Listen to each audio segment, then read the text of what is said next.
happier place to be. I want Grimerica.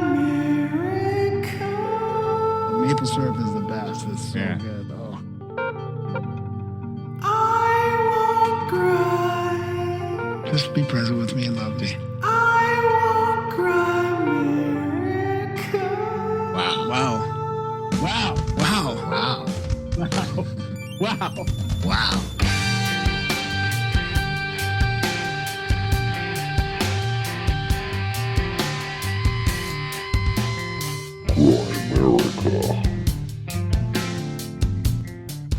Because first of all, okay, you've got this leap.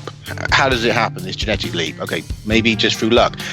But it's recessive. So if you don't make a use of it, it will disappear.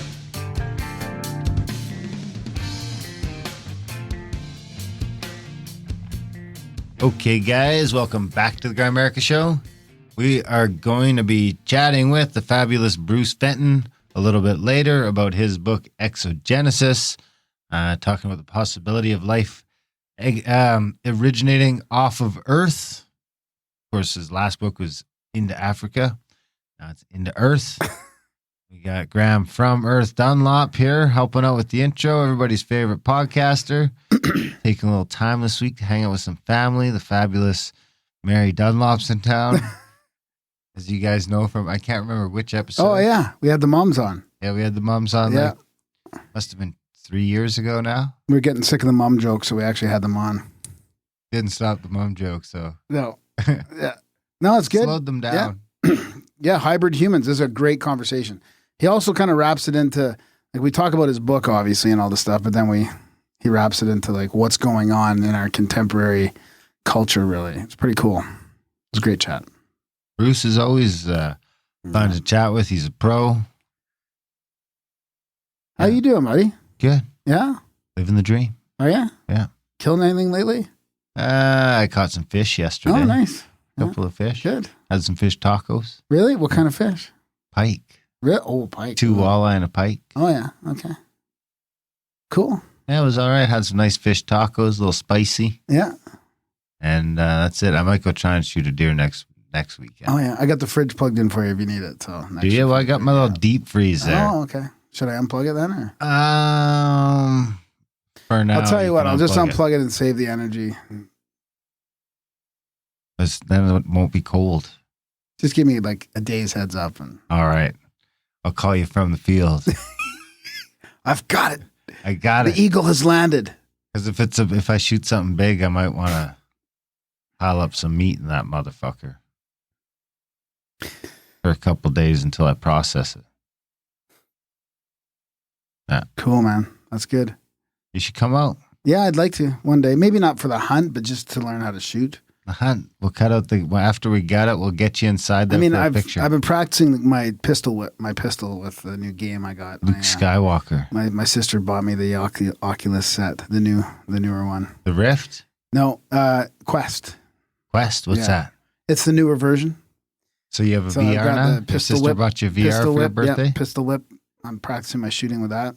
Oh, I went to escape room yesterday. Yeah, you know what? I think we should. I'll have you over one day because I think there's an escape room in VR we can do. Since you're getting real good at the escape room. Geez, you're doing a lot of those, eh? Like 43 minutes. Good for you. Wow. I think we're probably on the board down there. Level 1. Yeah. Level 1. Nice. Bust it out. You know, there's not much else to do right now. We went for a scooter ride. Oh, yeah. Cool. And to the escape room. Escaped. You went from the scooters to the skate room? No. Escape room's kind of up on 16th Ave there. Yeah.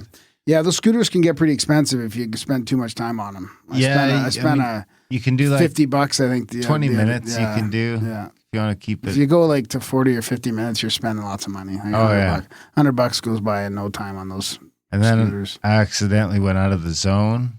Oh. And for whatever reason, it didn't trigger out of the zone until I was like a kilometer out of the zone. And then it's like, okay, you're out of the zone. So now it's like maxed out at 8 kilometers an hour till you're back in the zone. So no way. Just a slow march back to the zone, the downtown core zone. But at least the escape room, I mean, Buddy's wearing a mask, but he's still not making you wear a mask. That's good. Yeah, good. I can see it coming, though. I wore a mask at Hilti the other day. So you think it's getting worse then? Oh, yeah. I think mandatory masks are coming for sure. I think you're right. I can't believe it. I don't want to be right. This is a good time to mention. We haven't mentioned it before. We'll put a link in the show notes. We do have Grimerica masks. There's all sorts of them. We have of course, the number one Grimerica selling item of all time, the This Is Bullshit mask. I just posted it on Instagram. We've sold tonight. hundreds of them. Did you have the link to it too? I pay. You can't put a link in a post, but I pasted it in just so people know how to find You it. can't put the link in the post? You have to change your profile with the link. I wasn't going to go through all that just to put the Redbubble link in the profile. You have to do what now? What? You have to what? Verify your profile? No, you have to put, you're allowed a link in your profile. So if I posted something with a link that I really want people to go, I'd have to change my profile link. And then people that's go clever. there. Yeah. People do What's that. the Some link people right do now? that. The link for what? What's your link in your profile now? Just the website, grimerica.com. That's you. Yeah, .ca, yeah. We also own Grimera.ca. Oh, cool. Grimeri. So, yeah, I mean, Buy a mask. There's not just a smart ass mask. There's a good vibes mask. There's I'm not a wing. I'm not just a wing. I'm a whole bird mask. I mean, there's a bunch of masks. Basically, you can get any Grimerica thing. You can get in a t-shirt. You can get in a mask. But people are really, we've sold probably 200 This Is Bullshit masks. So by far our best-selling item of all time. So jump on the bandwagon. It's a good way because, it seems like the mandatory masks are coming. I can't believe you're saying that. I don't agree with it. In Texas, I thought this was a rumor. I thought it was a meme. I thought it was fake news that people are asking you to wear it inside, in your home. Wear the mask in your home. What is it coming to now? Well, I don't think anyone's going to. Well, maybe and it's true. I was just listening to the beginning of No Agenda, and they're talking about how I think it's Austin or somewhere in Texas. The guy's saying, wear it in your home. What is going on? At the mall the other day getting new glasses. Yeah. How's that? Mine finally broke. Yeah. Yeah, they look good. They have different. Did you pick a new rim? Yeah. Yeah, good. Cheap Looks ones. good. Oh. They have different directions on the floor and stuff like that. But nobody's really giving a fuck. And all the kids are texting, or all the 20-somethings got their head down texting, so they're not watching anything on the floor. But the old dude was getting mad at one kid for going in the wrong direction. I did see a bit of that. That was the only incident I seen. So what can you explain to me? What was weird is I went to 2 malls that day because there was a lineup. There's a giant lineup at the Lens Crafters at Marlborough. And the fucking parking lot is pandemonium. The mall is busier than I have seen the mall in years. I don't even understand it. I'm I couldn't find a parking spot. And I spent 10 minutes finding a parking spot. I finally find a parking spot. I go in, there's fucking 10 people lined up at Lens Crafters outside the store. And I'm like, okay, fuck that. So I went to, and then I asked him, so I guess 90% of Lens Crafters no longer do 1 hour or same day glasses. Your glasses will be 2 weeks. I'm like, 2 weeks? This is fucking crazy. If you go to Lens Crafters at North Hill Mall there, then you can maybe get them same day. So I go there, and actually North Hill Mall is a fucking wasteland. There's 3 stores open in that entire mall, one of which is Lens Crafters. So I went there, and she's like, yeah, COVID just wiped this fucking place up. Or no, actually, you know what it was? Is I went there, and while they were making my glasses, I went and got my hair cut. And I was talking to the barber, and she was like, yeah, so I didn't have to wear a mask. She had to wear a mask. I did not have to wear a mask, which was nice. I have my scarf on just in case. So I got that scarf I wear on the job sites now, because certain job sites, I got to wear a mask. And depending on where it is, I can't wear my This Is Bullshit mask at work. So I just have that little Ellis Dawn scarf. I can just pull that up. But she's like, no, you don't need a mask, just me. And I was like, how come all the stores are closed? And she's like, did none of them she's like, a bunch of them were closed already. And then after COVID, just none of them reopened. Oh, it's so sad. There's 3 stores in that entire mall that are open. It's a trip. We were at the Brick buying bar stools so that my family has somewhere to sit when we eat. And she's saying they did way better than last year. Their sales are up. I'm like, how is the Brick having not a record year, but they're having an up year from last year? Well, it's They haven't slowed down. Like how people are stuck at home, so they're buying furniture for the home. I mean, for their stuff for the home. I mean, it's mind-boggling. Yeah, there seems to be a bunch of that. Have you seen the meme? I mean, I can't for the life of me understand how it's being allowed to get worse and worse and worse, these regulations. I mean, we're losing it. We're losing our freedoms more and more, and the science isn't there to fucking back it up. It's unbelievable. But like you said, people are scared. People are still scared. Have you seen the meme about the virus particle size? I mean, like when you fart, how quickly does it take to smell your fart? Yeah. It goes right through your underwear. Have you seen the particle size of a fucking COVID particle? Saran wrap farting. Right? Have you seen that? Underwear. It goes right through the mask. Like, have you seen it? It's like the guy, I heard a doctor talking about it. It's like a mosquito going through a chain link fence. I've seen that meme. I've seen tons of those. You know what you should do? You should get a balloon, blow it up, say it's full of COVID, rob the bank. Just so you'll pop it. Have a pin. Have write COVID on the balloon. And then I mean, that's just that. There's that part of it. Then there's the test results from the CDC, cdc.gov, right? But this is right from their own. This is what I don't understand. Who is not interpreting the official information and the data from the testing? Are you recording? Yeah. Yeah. So a positive test result shows you may have antibodies from an infection with the virus that causes COVID-19.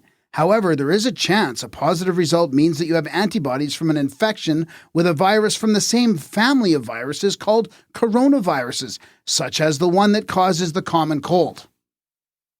That one's the worst. So that's from one of the tests. I don't know which test that's from, but so what I'm starting to wonder, because remember when Gordon White talked about this at the very beginning of this, he's like, well, 5 to 15% of the people will test positive for coronavirus, if they have some kind of symptom, some respiratory thing or some cold. Like, do you remember last fall when we were all like talking about how bad those, remember the walking pneumonia or whatever? Like, would we have tested positive for a coronavirus back then? Maybe there's a percentage that are always. Eventually? I didn't know. My girlfriend did.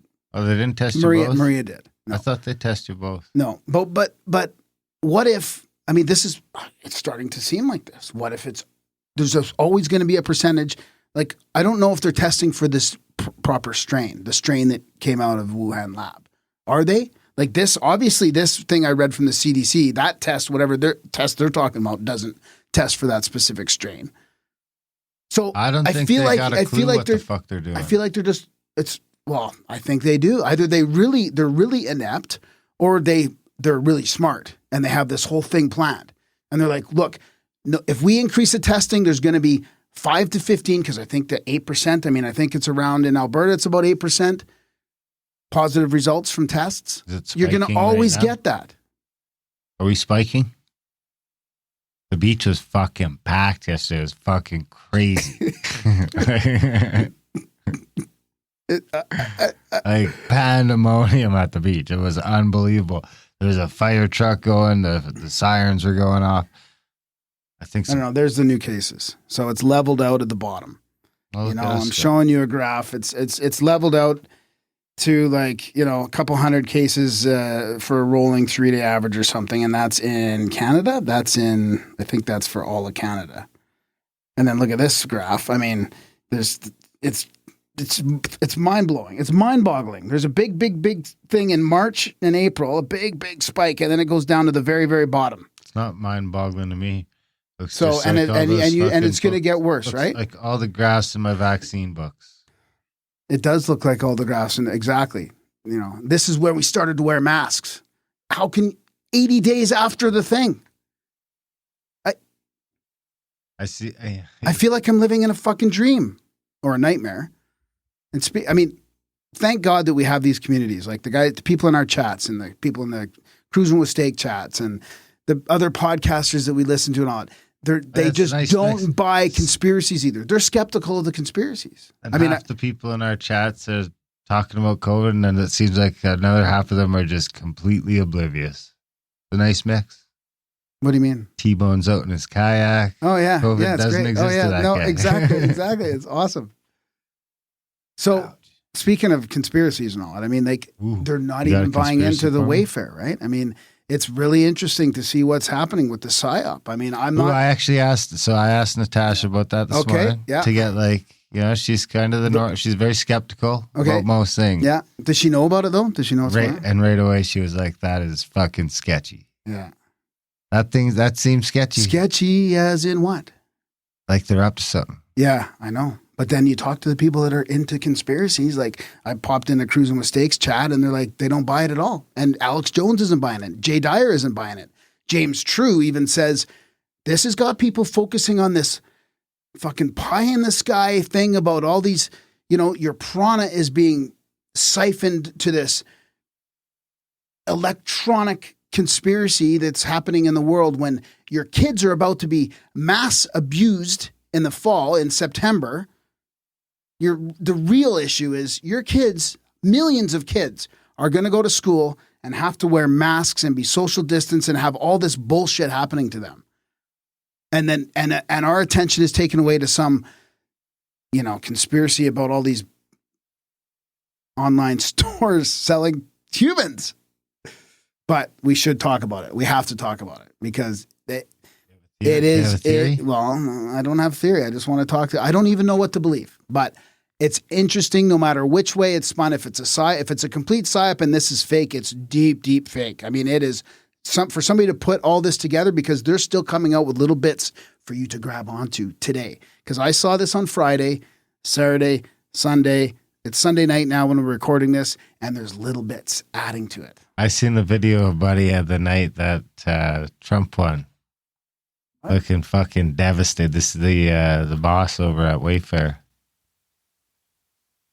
Someone had a phone trying to get him to comment on Hillary losing the election, and he was just like speechless. Oh, really? He's like, I can't even. So let's just summarize it for people because maybe I'm sure you've been balls deep in it all day. Can I summarize it for you then, or do you know you what's might going on? I mean, I've seen some tweets. I've searched there's Wayfair. Nothing on it about so YouTube. I've seen the calendars, the cabinets named there's Matilda and Zachariah and blah blah blah. And so this is the gist of it, right? There's apparently the throw pillows. So apparently, it's not just Wayfair, but there's other ones apparently. So I'm not buying into this yet, but allegedly it's also Amazon and Etsy even. But they've got these really high-priced items, whether it's a throw pillow or a cabinet worth 10. Sometimes there's a double in there worth 20,000, 12,000, 15,000, like very high-priced stuff. So people started digging into it, and they're named when they go into it, it's named as a boy or a girl, not boy or girl, but man or female, like names, odd names. Why doesn't Alex Jones just buy one and see what comes? I don't know if you need a special sign on or something. I don't know. I mean, because imagine what they would do if they'd bust Alex Jones. I mean, imagine. No. So, anyways, then these names are correlated with apparently with missing kids across. So they search the name and a missing kid pops up. But some people are saying, hey, they've already. I saw somebody debunking kind of one of them saying, well, they've set up the search to show up like that automatically already. It's kind of not quite what it is. So the gist of it is you can buy human slaves in these expensive items. And I heard people talking about, I used to work for one of those guys and they did have heavy boxes that were supposed to be delivered ASAP, like really oddly heavy things. Some of the, I saw memes about the weight in grams equaling like 77 pounds. I mean, I've seen some of those. I've seen this one of this lady that went missing, and it had the elevation she went missing at was somehow into the number. Oh my, really? Oh, see, that's crazy. And then the other thing is, so when people get these SKUs and you go into that Russian search thing, do you know what that's called again? I can't remember. Russian Spandex or something or Sputnik? No, there's a Russian search engine. I don't know the Russian. Now this is the link. So you put this SKU in there, right? From that, and it brings up pictures of little boys and girls. So I think the gist of it is you choose one, you get the SKU, you plug it into the search engine, and it shows you what the goods are, right? That would be the gist of it. Trying to get a firm number on how many people go missing in the USA. Yeah, it's just a weird one. It's a hard one to pin down. Like I said, were we talking about this with somebody Yeah. on the show, or was it Not 800,000. No, but that's the reports. Yeah. So there's a big difference between reports and missing. I don't like how that gets misconstrued. It just causes a problem, right? In the then it looks like that's all fake news when really it's just reports. Somebody should clarify that. How many people end up missing? But YouTube won't touch this, and the response from the mainstream was pretty bad. I assume Their official mainstream response wasn't going to do anything. Their official response was, "Oh, it's those are accurately priced items." Something about that, and then the mainstream says, "Oh, it was a glitch," so they can't even corroborate their stories properly. Can't coordinate a response. Well, in some ways, that's good news.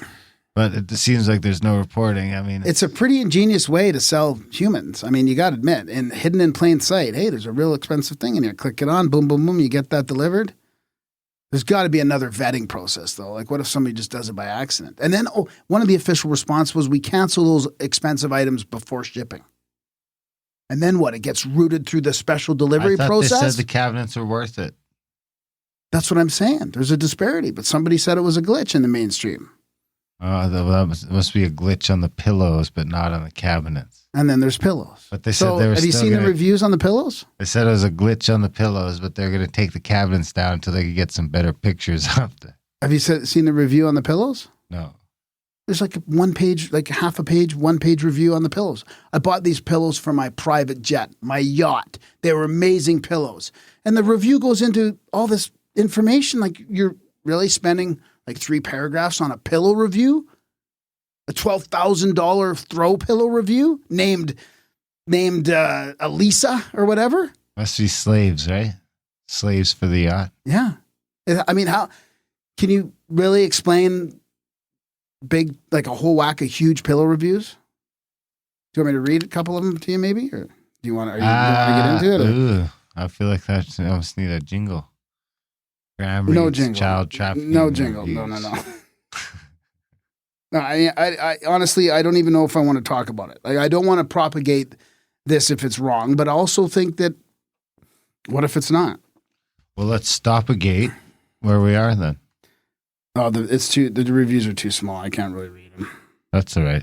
We won't put your old eyes up to so the it task. says one of them here says when my head touched the downright 434 thread count 29 ounce Elisa silk down pillow. That's how it starts, and it goes on and on and on. I've experienced nirvana. I want this review to be in a written contract that I want to be buried with this pillow so that I can have everlasting comfort through death. It was just a great Whoa.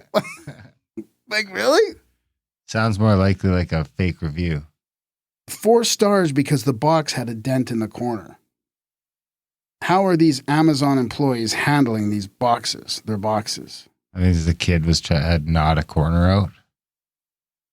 Anyways, I mean, I don't know if these reviews it looks real, but I mean, I can't prove that those reviews are real. I mean, when I found this on Friday, I tried to find expensive cabinets and they didn't have any. They're already taken down, I guess. Really? Yeah. I could just picture you tumbling down the rabbit hole Friday night. And then the Greensboro trailers. I mean, did you see that? So Yeah. there's apparently a location of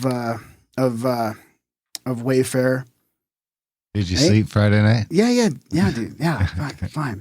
Like a baby. No, like what time did you on go a to bed soft though? pillow.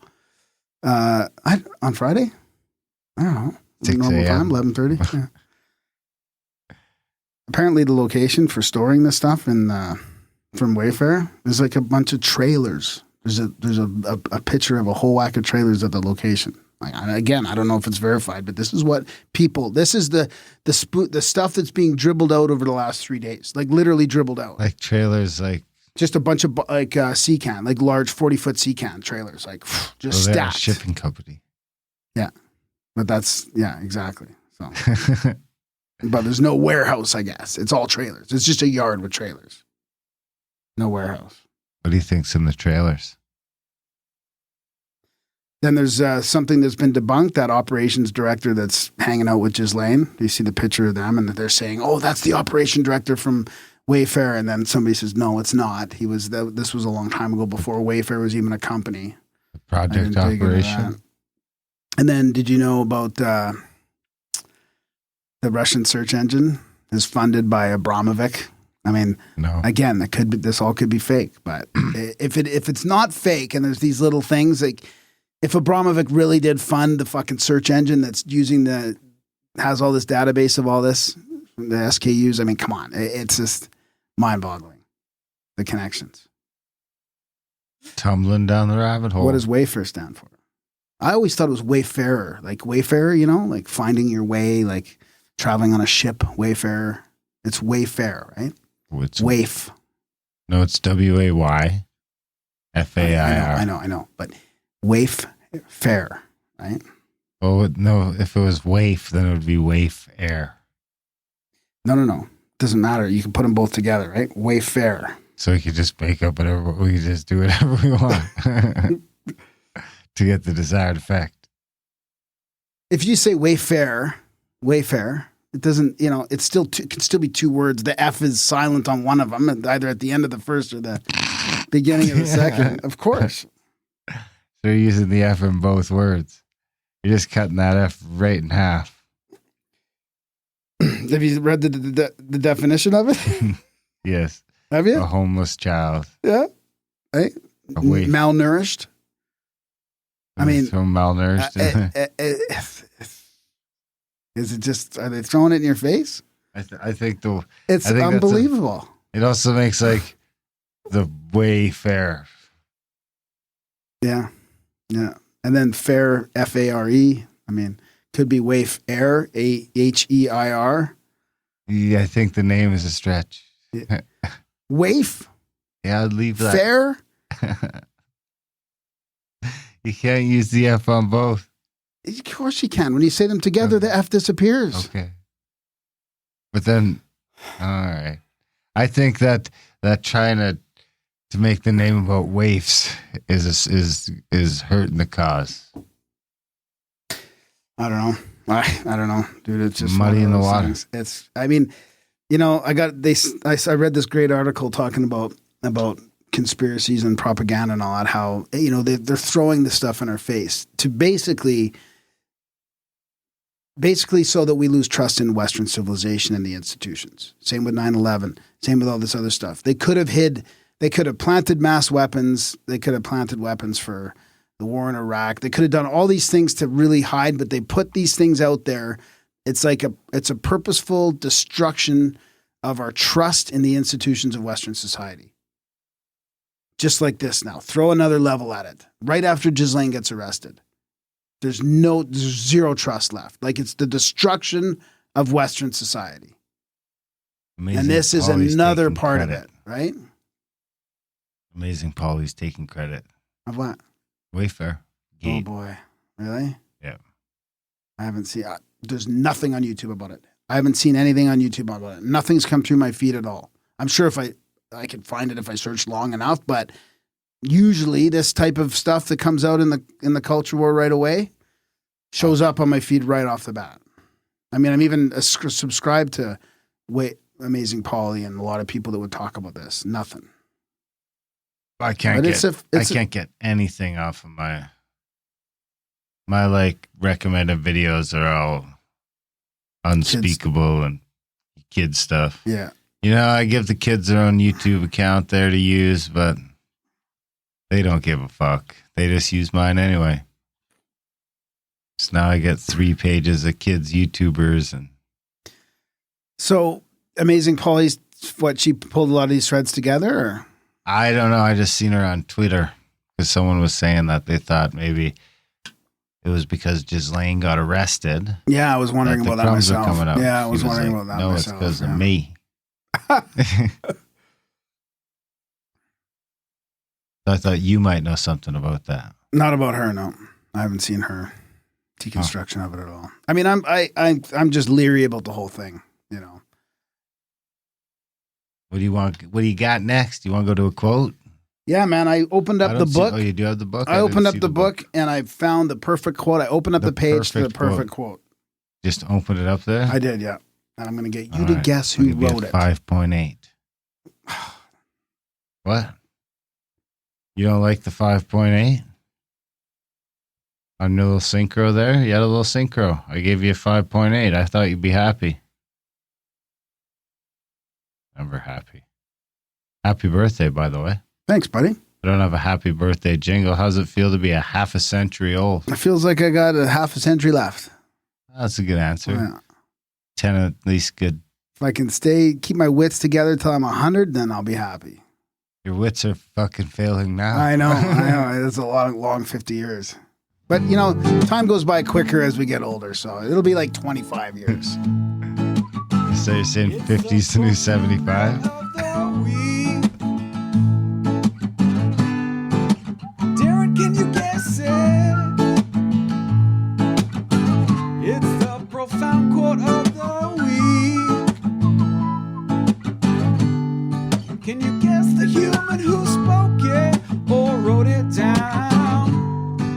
Profound quote of the week. This is in the chapter Empires Crumble and the Octopus of Global Control.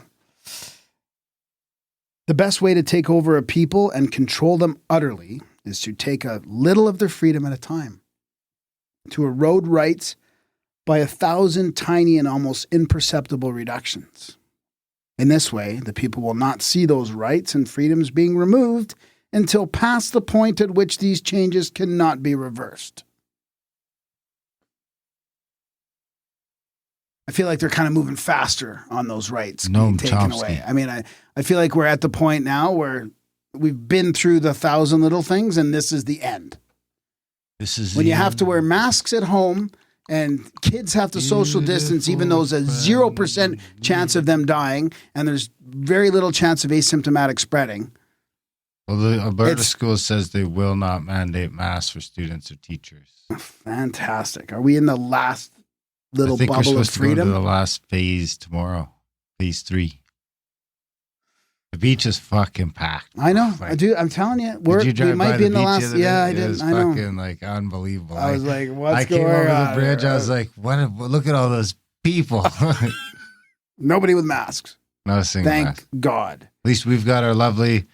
This is bullshit mask. I don't know what's happening in the States Grimerica.ca/swag. because, obviously they're not looking at other countries. I don't think, I know a lot of other countries are pushing for masks too, but I don't think a lot of them are doing it and they're not, nobody's, dying. But what I do worry about is that something else is going to come in and wipe half of us out. Well, I went to after your when I had- immunity's down, everybody's got no, Now, when I have to wear a mask, I have my "this is bullshit" mask to wear. So I'm able to do a silent protest without making too much of a scene. Everyone knows exactly how I feel. yeah. You get to wear yours yet? No, I haven't had to wear it yet. Yours I'm fits a not little wearing- better because you got a wide face. It's tight. It pulls the ears. I don't Yeah. know how people wear these for 8 hours a day. It's mind-boggling to me. You want to You're use, making it all moist, and then it stops working anyways. And you want to use a gas mask? I don't want to use any mask. I'm not gonna. If the business that I go to has an option, right? I won't go to give them my business. If they don't have an option because they're mandated from the silly government, which is just funneling money to all these crazy causes right now. They're getting busted left, right, and center. Nothing's ever happening.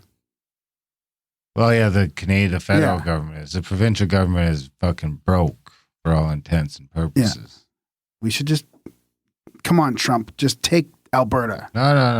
Let's not Yeah. get crazy. Yeah, just No, the no, U.S. No. No, you don't want. No. No.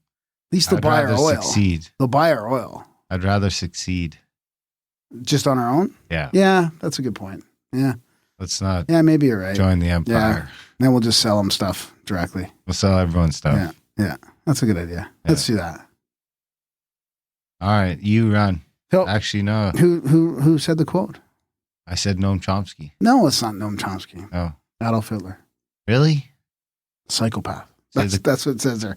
Adolf Hitler, comma, psychopath. Say the quote like Hitler. No, Why not? all right, canceled. You're already canceled, buddy. You're a We can't be podcaster. canceled. I know. You're like you're as close to canceled as you can get. We're ready to crack the whip. Go to fully our own servers, like on a thing. Of course, we do need some support from you guys to help keep that dream alive. The next thing we're going to do is launch the Mastodon stuff, which will be hopefully be able to lure you guys away from Twitter, where you can come make some profiles and stuff like that. That we might partner up with a bunch of the Union of the Unwanted guys and get a bunch of people on there. And so it's not just Grimerica. We'll try and get, whoever. I don't know exactly how the Mastodon works, but we got our buddy Shaman from Finland, a resident Finlander working on it. Of course, he's the one who built up our backup chat server as well. Shout out to him and George, our local guy, who helps with our server infrastructure. We've got the backup chats ready to go. We just got to pull the trigger. We don't see a point in pulling the trigger until Discord goes down. There's like 800, 900 people in there. Is there? Yeah, join the Discord too. It's great. Oh man, I can't keep up on it, but I love all the people in the chats. It's fantastic. Grimerica.ca/chats. Help us keep further investing in infrastructure and fight that COVID churn. Grimerica.ca/support. If you can, when you can, sign up for a monthly today. Make a one-time donation. Of course, everybody's favorite interviewer did just turn 50. You know what it is? I took a couple aspirin. Oh, really? I haven't taken aspirin in fucking years and years. Are you feeling it? Like, no, but I think my speech is I'm having trouble getting my words off. Yeah, wow. That's the aspirin, eh? I had 2 extra strength aspirin. Wow. Just because my neck was bugging me so much. Yeah. Huh. Anyway, support the show. Grimerica.ca/support. We need support because we're trying to do great things here. And unfortunately, in 2020, great things cost a couple of bucks. And we've got all these insane monthly expenses that just keep piling up. But we're blessed to have the stuff we do have and the space we've got and everything we've got because of the support we do get. We love you for it. You get all those extra episodes and the audio books and all that fantastic stuff in the black budget. And Scram just turned 50. Throw him a 50 for his 50th. Grimerica.ca/support. Do we need to get to anything else before we roll out of here? I don't think so. No, I don't think so. I think that's it, really. We got hit the show notes. We got an extra episode coming up. We got a couple doubles coming up as well. A couple swap casts coming up, but we're going to be pushing out an extra one this Friday as well. Oh, yeah, that's right. And so this show will come up Monday. Another show will come up Friday. I've been talking with Carlwood behind the scenes about maybe doing some sort of a show with him and Gordon. Oh, wow, really? Yeah.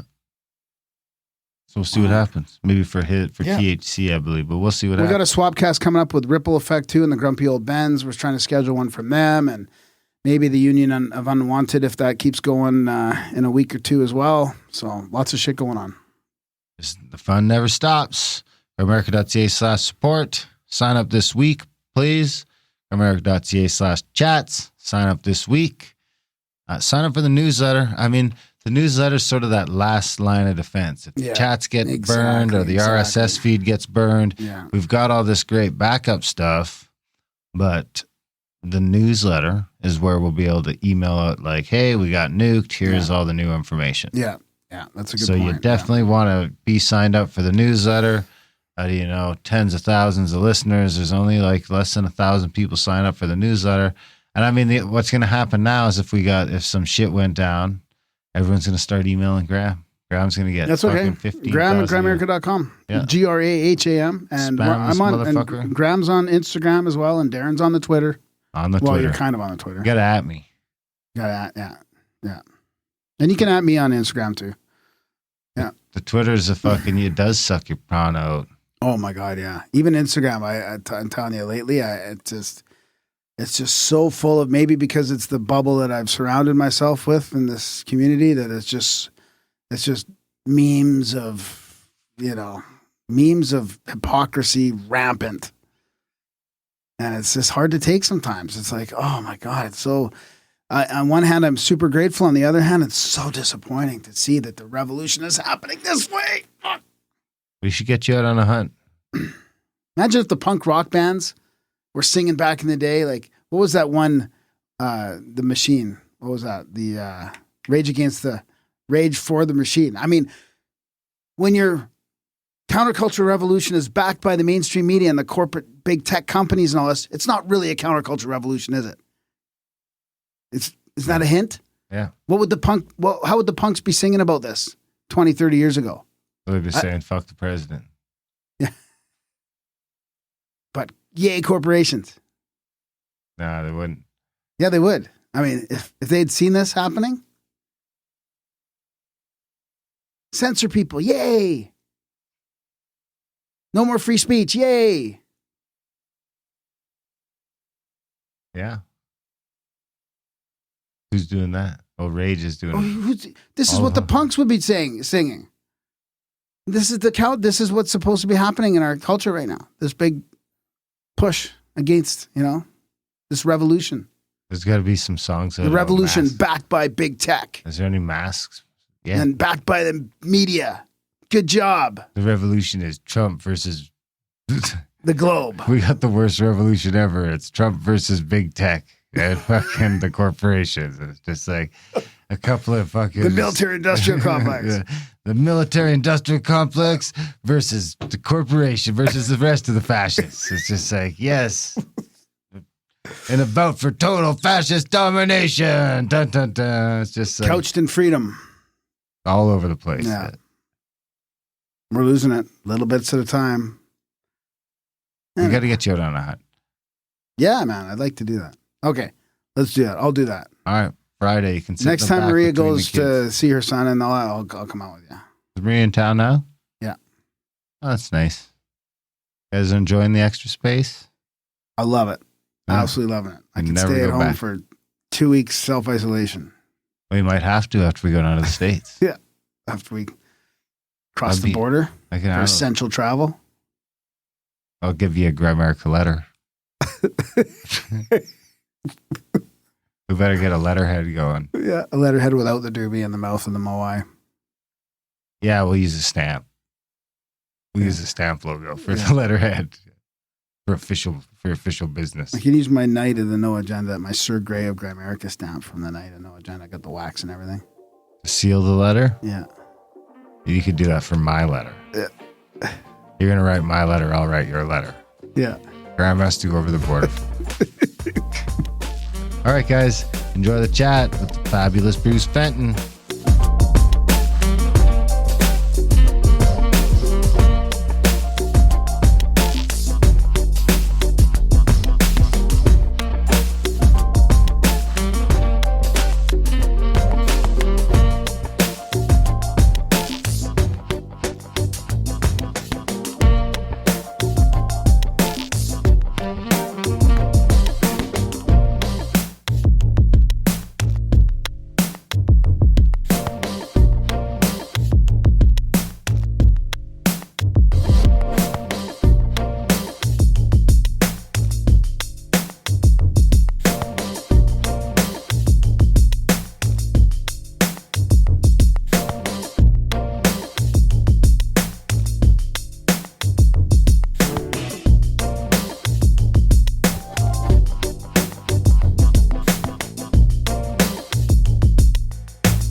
All right, we've got Bruce Fenton back with us. He's a multidisciplinary scientific researcher, author. We've chatted with him before about a couple books, and we got his new one out, Exogenesis, Hybrid Humans, A Scientific History of Extraterrestrial Genetic Manipulation.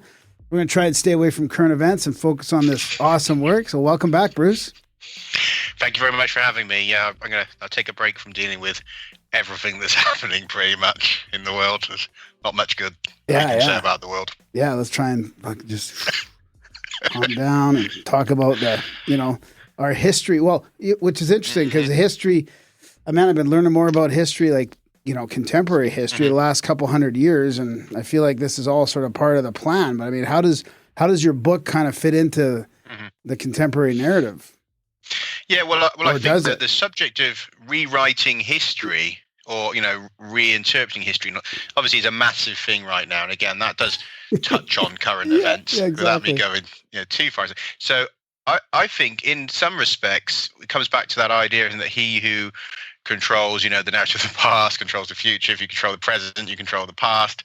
That kind of idea that, we have to be very careful, because history is always going to be a very selected process, because we can't really learn all of it for a start. We can't hope to know even the greater narrative, right? We get these select points that are very important. So what I deal with in my books, I would consider to be some crucial nexus points in the human story, but by no means, the whole story. But I think that if we're gonna have a kind of a rethink of where we're going in the future of humanity, we should also look back again at the past and say, if future is dictated by past, what is our actual past? We're starting to realize we've had a lot of stuff spun to us to control the narrative.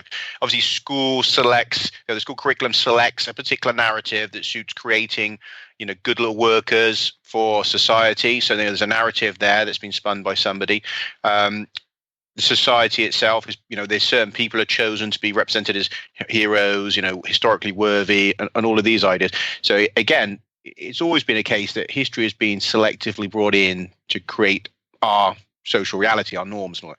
So from my perspective, I'm kind of saying, look, we need to look really far back, look at the start of this human story and see really what initiated it, and what can that tell us about where we're at now, what's been going on in the last few centuries or millennia, and where we are likely heading into.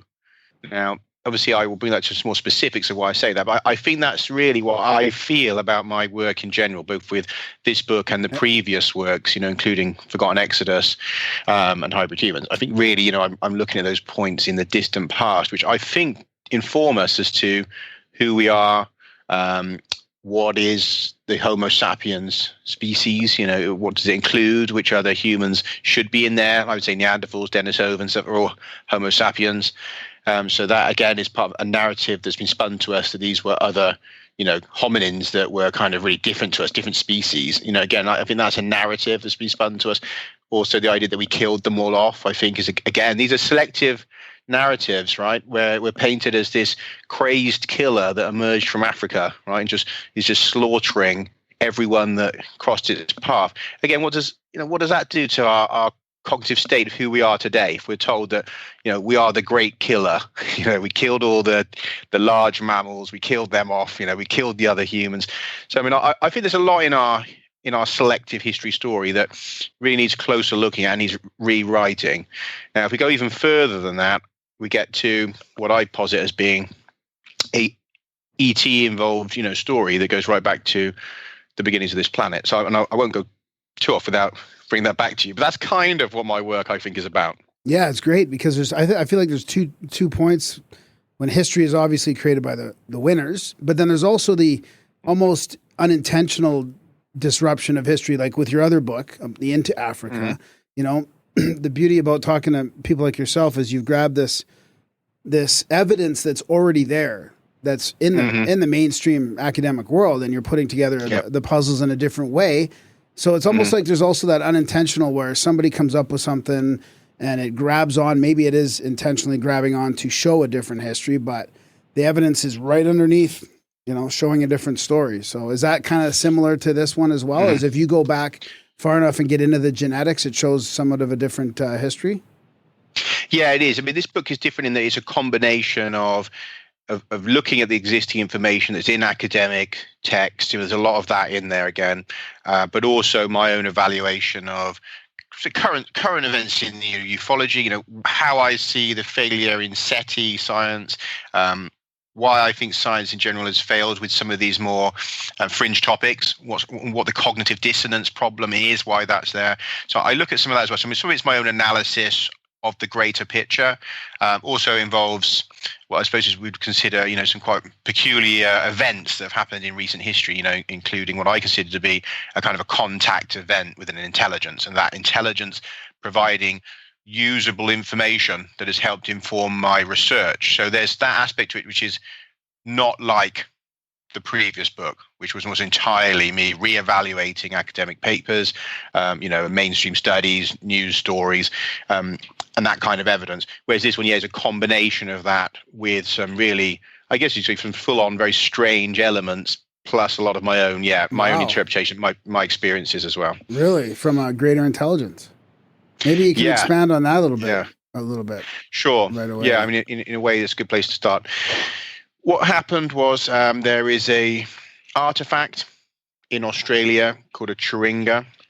Now, for people that aren't familiar with these, I mean, they're a bit obscure, I suppose, in terms of even those of us that are interested in, ancient global mythology and the esoteric topics and, all of that. Because I hadn't really heard of them until I got involved in this research. Basically, a Chiringa is a small tablet-like object that is considered extremely sacred to several indigenous Australian groups or populations, particularly the Arrarente, which is around the Uluru area, central north. But there's several groups within the Arrarente language group, and I think some other groups as well that have these. And their own law is that in the beginning time, what some of us in the West now think of as the dream time, because of the way it's been interpreted to us, but essentially the creation time in their view, which they also call the Al Chiringa time, right? That there were beings that were here on Earth that interacted with humans, indeed shaped humans, shaped various animals, modified the landscape, that were doing all sorts of incredible things, these non-human intelligences that were involved in our beginnings of our story. Now, they say that these entities left these objects, these Chiringas, and in fact, if you look closer at the law, they say that these are living objects, that they were almost, that the Al Chiringa beings, some of them, were transformed into forms that would be able to survive the elements, the test of time and would persist. Yeah, and would be able to persist forward with us. So you have these objects that are considered to be living beings from the Al Chiringa creation time. Now, that's kind of like, okay, you can say that's quite extraordinary in itself. Now, on top of that, they are considered super sacred, so they're kept away from the general population. Only the sort of shamanic elders, these people, what they call the clever men, clever fellas, that they would have access to these. They'd normally be kept away, say in a cave, away from the rest of the people. They'd only be interacted with during particularly important ceremonial times. The rest of the time, nobody else should touch them or come near them and all the rest of it. Now, some of that lore should be familiar to listeners, because if you think about it, it's not unlike the stories of the Ark of the Covenant and the tablets of the commandments, right? Which again, you have this idea of a non-human intelligence that obviously interacts at the top of the mountain, provides this information. There's these tablets that are, in some respect, a direct conduit for the voice of the gods or of God, right? Which say if you put them in the tabernacle or something, it will act as the voice of God. Information is transferred from them. They are super sacred and secret, are kept away from the general population, can only be handled by the high priests, the initiates, right? Now, this is a kind of trend, because you can jump across to the Hopi, right? The Hopi talk about some sacred tablets that were left by Pahana, the great white brother from outer space, who leaves these tablets. So at the end of our era, Pahana will come back with one of these tablets, right? And all this, and there's a whole lore to these things. Now, what I started thinking is that it seems awfully funny, that connection, right? Now, there's a class of objects that are appearing in more mainstream NASA theorizing on extraterrestrials, and it's something called Bracewell probes, right? Now, a Bracewell probe is an artificial intelligence inside a compact probe that would be launched out into space by an advanced extraterrestrial civilization, and that these would go out and explore the universe. They can also act as sentinels, and this particular class is called sentinel probes, which would land on, say, an asteroid around a world, monitoring, or be left directly on a planetary surface, monitoring events, and then if a civilization rose to a particular level, they could be activated and make direct contact on the behalf of the intelligence that sent them out. Now, again, I didn't come up with this. This is a mainstream theory, right? And in fact, in recent months, there's been a number of articles coming out saying that we're going to look for these probes on asteroids in the asteroid belt and around us. Wow. Because right? So well, we sent them out ourselves, didn't we? I mean, didn't we send out that CD years ago, a couple decades ago, with the imprint of man and woman and all that? Well, we're sending out you could say the primitive version of those. Yeah, exactly. Now, obviously, as we get towards artificial intelligence, every time we upgrade our own computer systems, because we're going to include some of this technology on our probes. So we will get to a stage where we can have AI, maybe not completely hard AI, we'll have to see what we get to, but we will start putting artificial intelligence into these probes, right?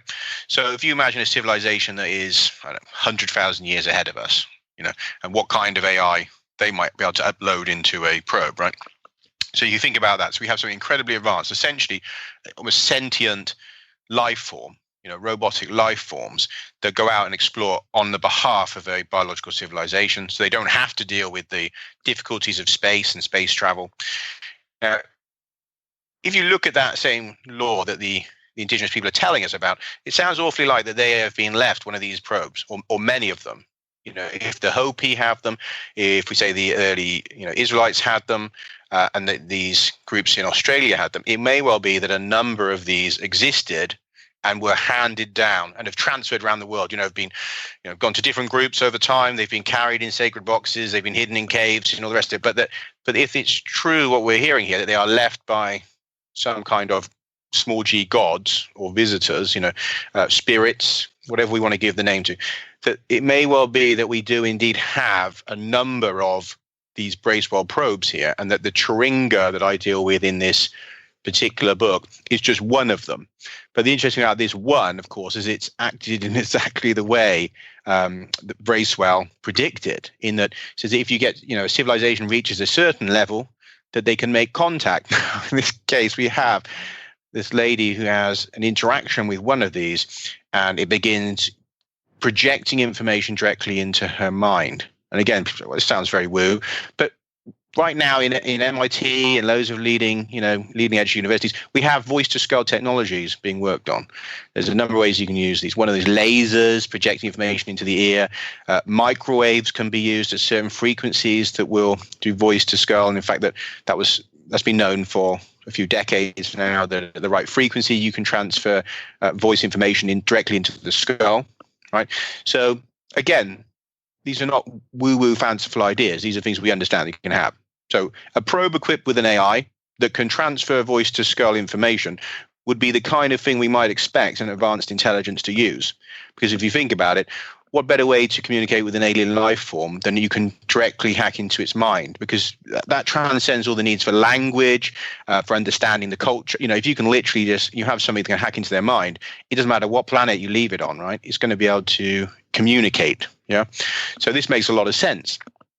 This object then starts to share a whole load of information about a visitation to this planet, a history that we don't know about of interaction, including claims that there was a ship that arrived here that was destroyed in orbit, that survivors came down, modified early hominins, that there was a whole series of other events, including an asteroid bombardment, loads of major geological events that you should be able to trace, in the geological records, but that you wouldn't normally know. I mean, the things that some of these things were quite extraordinary. I mean, I hadn't heard of them myself. I went away to validate whether they were real, found they were, and so was quite shocked that it turned out that what first sounds like just another far out story from the fringe, of contacts and strange messages and all the rest of it, which in terms of the UFO topic and contactee topics, obviously there's hundreds of stories a bit like that. But what you don't tend to find is actionable information where you can then go and attempt to validate what's being claimed.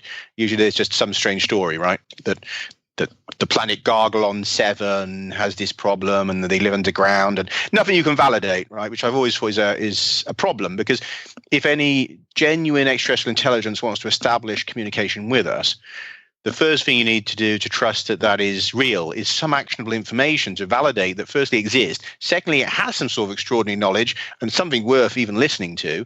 Oh,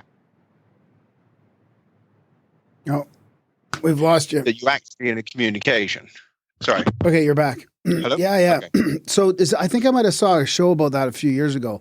Are they also responsible for some healing, and the people in the village are going to those tablets for healing as well? Is that something else? That might have been a different artifact. Well, they're certainly, they're brought out for some ceremonial purposes. I can't say as to whether or not they're used in healing rituals. It may well be. I mean, they are linked with the transfer of information down through ages and communication of information. That's primarily what the law says about them, that they, right, they hold information, that they're somehow alive, that they are communicating, and, it's very sacred. That's the primary stuff. But there's a big topic in itself, as to the Chiringa law. Right. So that ship that you mentioned that's crashed, is that the same one that you and Daniela talked about in your other book?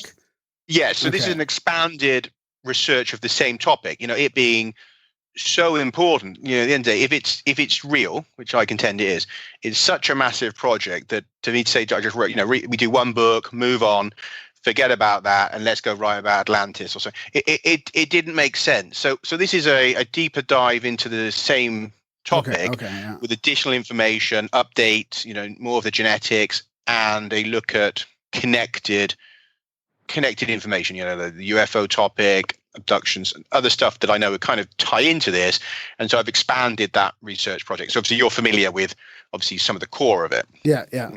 Yeah, I'm super disappointed. It's one of my favorite topics, and I haven't read the book. I didn't realize, I forgot that Darren sent it to me like a month ago, so I'll have to get to it afterwards. So apologize for that. Okay. Darren, do you have any questions about that or where we're starting? No, I like it. I always like this kind of ancient alien stuff. Makes a lot of sense. So did you have any experience directly with the tablet, or did you take what she gave you and then started looking at the actual data from that? Well, I didn't have any experience with it, but I had an experience that was relevant to why I was interested in it in the first place. And that was because way back in, that would have been 2003, I had, I suppose you call it supernormal or altered consciousness type experience, a shamanic journey kind of experience, where I found myself, I guess, I don't know if you call it time slip or past life memory, whatever you want to call it, but I found myself no longer myself, but I was in the body of this being who was clearly a humanoid extraterrestrial piloting a ship, and that I was aware from the mind of that being. Again, you can say it comes from your mind, your fantasies or whatever, but this is the experience I had. I was in this ship. I was aware that there had been the destruction of a large craft, that there was, a lot of emotions about this, a feeling of this had just happened, and that I was in the ship fleeing from pursuit of some sort. I was aware that this being had particularly this blue uniform, some type blue uniform on, was very tall but humanoid. And it was probably, I suppose, just a few, maybe a couple of minutes or so. It wasn't a very long experience, but very intense, like you were there, that you were that being, fully immersive, holographic kind of experience, if we thought of a full VR type thing, right? But with some of the memory, the mind of that being. So a full-on kind of experience. Now, that happened to me in 2003. At the time, I had no point of reference for that. I'd had other extraordinary things happen to me. I've had many paranormal and odd things happen to me over the years. So in that sense, it was extraordinary, but there was no context. So it was just filed away as, man, that was really weird, but hey, what do you do with that? Nothing, right? Because you've got no way to follow up on it. You don't even know, like, if it was real or what it would connect to or anything. When I encountered this particular story, what stood out to me was that, of course, you've got this description of a large ship being destroyed in space, these beings fleeing down towards Earth, that indeed is described that many of them are in these tight blue uniforms. There's a lot of emotions because most of them are killed on this main ship. So I'm thinking, hang on a minute, this doesn't hell sound like the backstory to this bizarre, altered consciousness, kind of time slip, past life, whatever experience I'd had all those years ago. And that was why this particularly stood out to me as, that I feel that there's some connection. There's a reason why I've encountered this. And so then I took it more seriously. But at the same time, I wouldn't have published a book on it, unless I could validate that there was more to it. Because, of course, there already is a book about it. And Valerie Barrow, who had this experience, she published a book on it, Al Turinga, when the first ancestors were created. So, if it was just going to be me repeating what she said, that would be kind of pointless, right? Because that's already there. And I also don't think there's a point in me publishing a book about I had a weird experience, and it happened to be a bit like someone else's book. Again, that's not really worth doing. I decided at the outset that, if I could validate some of the core claims in that information, then that would be worth sharing with people. That would be suggestive of there was actually a reality to this, and it wasn't just another one of those, strange contactee or UFO stories, but something that you could go away and say, well, look, it seems like these beings genuinely know things about our ancient history and are attempting to share it with us, and ergo, they are opening a conversation with us. Is this the beginning of a more open phase in contact? In which case, that's huge. Yeah. And so that's the way I looked at it. Yeah. I was able to go away and validate core parts of it. Do you think that connection was a direct, like, past life type thing from that alien being, or was it more of a download type thing that you? I have different views on this. I think that my experience of it and how I feel about it was it being a past life. But if I'm objective and I was to say, if I was to step out there and look at it and say, what else could that be?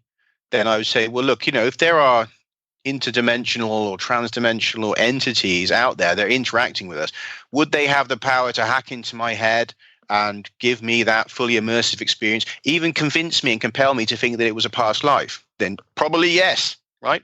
Because if we're talking about beings that are hundreds of thousands of years ahead of us, we can be careful not to limit them, like in what they can do, right? And again, with some of the abduction experiences, alien abduction experiences that are, common thing, whether they are physically taken or not, there's a lot of debate over that. But one of the things that turns up, I talk about this in the book, there was a group of people in Hawaii who claimed to have alien abduction experiences, and they were suffering from illnesses, and they felt related to these experiences. So they were seeing a doctor or therapist, some sort there. He had this equipment, top equipment for scanning the brain to see what was going on. So he took a load of these people, he scanned them, and what he found was that amongst all of the patients that claimed to have had these abductions and believed that they had implants, he found that in the area of the brain that processes your visual and auditory input, there was some kind of anomalies. Right. In all of these people, there was anomalies in the areas that process your auditory and visual information, i.e. the main part of your reality. Right.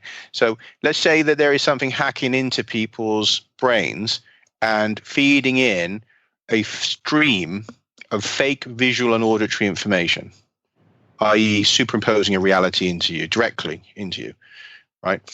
How the hell are you going to know whether that's happening to you or not? Right. How the hell do you know that that's not your reality and that's not really happening to you? Now, if we're dealing with some kind of intelligence that can literally impose a reality over your normal waking world and give you a stream of, of sights, sounds, then we have to be very careful about making assumptions here. I mean, what seems like a past life experience to me, it may not be, but that's how I experienced it.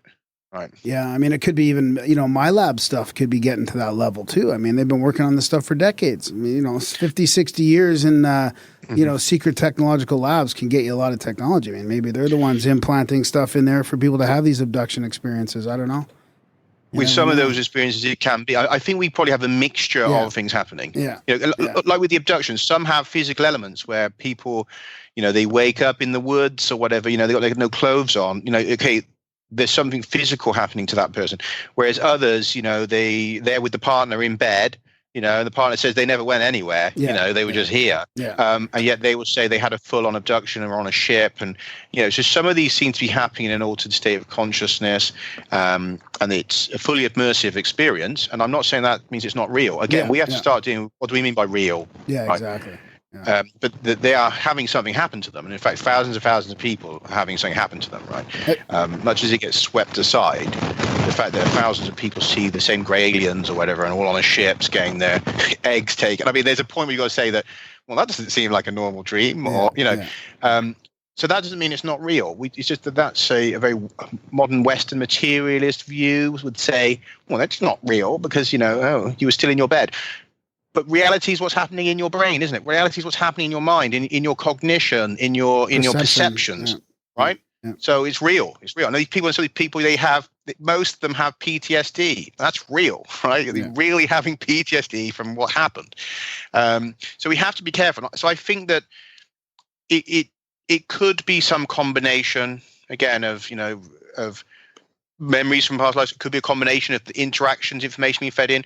Governments could be doing things to us. We could be triggered through media. I mean, we do have to be kind of careful with all these topics that we don't jump straight to one conclusion. Yeah. That's one thing I've tried in the book to be objective with these topics. And I say with this whole story that, yes, it could be past lives, but also, yes, it could be DNA memories. If we've been modified by an extraterrestrial race and our DNA is full of unbelievable amounts of information, most of which we don't understand. Yeah. We don't even know what it does. Most of the non-coding DNA information, we don't know what it is. Right. So if in there that they've encoded information that we're now accessing, like, could it be that a lot of these are being unlocked from the DNA, and that somehow we are now reading information? It's operable in our neurology now, and it's telling us about being created by aliens and this genetic programs, and that people are seeing it and that experiencing it, and people feeling that they are these star seeds and reincarnated aliens, and that could some of that be to do with a message encoded in DNA? Yeah. Right? Because imagine the ultimate message is one that just activates itself and plays in your brain, isn't it? Rather than, that you have to send out beams of radio waves. I mean, if you can leave something like a message in a bottle that the individual can read when they reach a certain level, almost like a biological Bracewell probe. Yeah, right? It could be. I mean, it could be resonance from everything that we're all connected, right? Like Nassim Harriman and the ether and all this. I mean, if we are connected, maybe you don't even need the probes. Maybe you just need resonance. And that's another thing. And there's a couple of other things. You can have the fact you go all is one. I mean, that's just true. Right? All is one. So in some respects, you should be able to access information anywhere from any time anyway. But also you have the Earth's magnetic fields, which record information. And again, I used to work with a geophysicist who sort of explained some of this in an article, that when you're sleeping, your brain actually goes into harmony with the Schumann resonance frequencies of the planet. Right, it goes into kind of the standing waves that we see in the Schumann frequencies, and these standing waves that we harmonize with them at night. He said, is there a transfer of information between the geomagnetic fields of the planet and the electromagnetic fields in the brain? Right? Because if there is in some way a storage of information in the fields of the Earth, remember, we used to use magnetic tapes and stuff to record information. You can record information in magnetic fields, right? In magnetic, phenomena, it can record information. If in some respect the planet is holding all of the events that happened, and there was a visitation, and there was all these things, could we be harmonizing the planet times, picking up information? And then you have things like, of course, like the idea of a spiritual repository of information. This I'm trying to think of the term. Akashic records. Yeah, the Akashic records. Yeah. That there is maybe some other dimensional or subconscious place in which all of this information exists. That we have these records, right? Halls of records. So I'm kind of careful in the book to mention some of these, because I think that too often we just go with our favorite thing or what the gut says, right? And this is common to academia, to the New Age, to a lot of people in ufology and stuff. That people tend towards the option they prefer. But I think the honest perspective is to say first, look, there's 6 or 7 things that could have happened here. My preference is numbers 1 and 3 or something like that, and say probably it's number 1 or whatever. But if you're not careful, you don't be honest first and say, well, there are 7 options here. Yeah. Then straight away, you're risking kind of, first of all, misleading people, and secondly, being kind of intellectually dishonest, which has been a problem with all of the history exactly. The story from the first place, right? So I mean, if we're going to really radically rewrite history and rewrite how we think about our world and about how these things could come about, then I think we have to really expand the mind between, beyond the, it must be this, to look, let's be honest. If aliens are involved in this, it could be any of these things. If they're really advanced, it can be all these. And then if there really is all these other, other dimensions, and that the soul is infinite, and that we're in a connected universe, and that starts giving you a lot more options than just one. Yeah. Have you been following the ET contact movement at all? Have you thought about going out and within groups and making contact and see how that resonates with your research? I mean, I just watched that not too long ago, that Close Encounters of the Fifth Kind, which it's Greer and the C. SETI stuff, but it was pretty mind blowing. There was a lot of stuff in there about consciousness and quantum physics, and a lot of footage from people having those direct experiences, which was pretty fantastic. Mm-hmm. Not really. I mean, I would go if someone, said to me, look, we're going next week, I would go. But probably off my own back to organise it. No, because I suppose I feel that I've had my fair share of, really extraordinary stuff. And I think usually when people are going out to do that, it's because they want that something of the other, an experience of the other, in the same way that, if you went to meditate for a month up in a mountain, it's because you want to, you want to have that experience where you contacted something else, or you went into yourself and learned. But if you've had smorgasbord of high strangeness in your life already.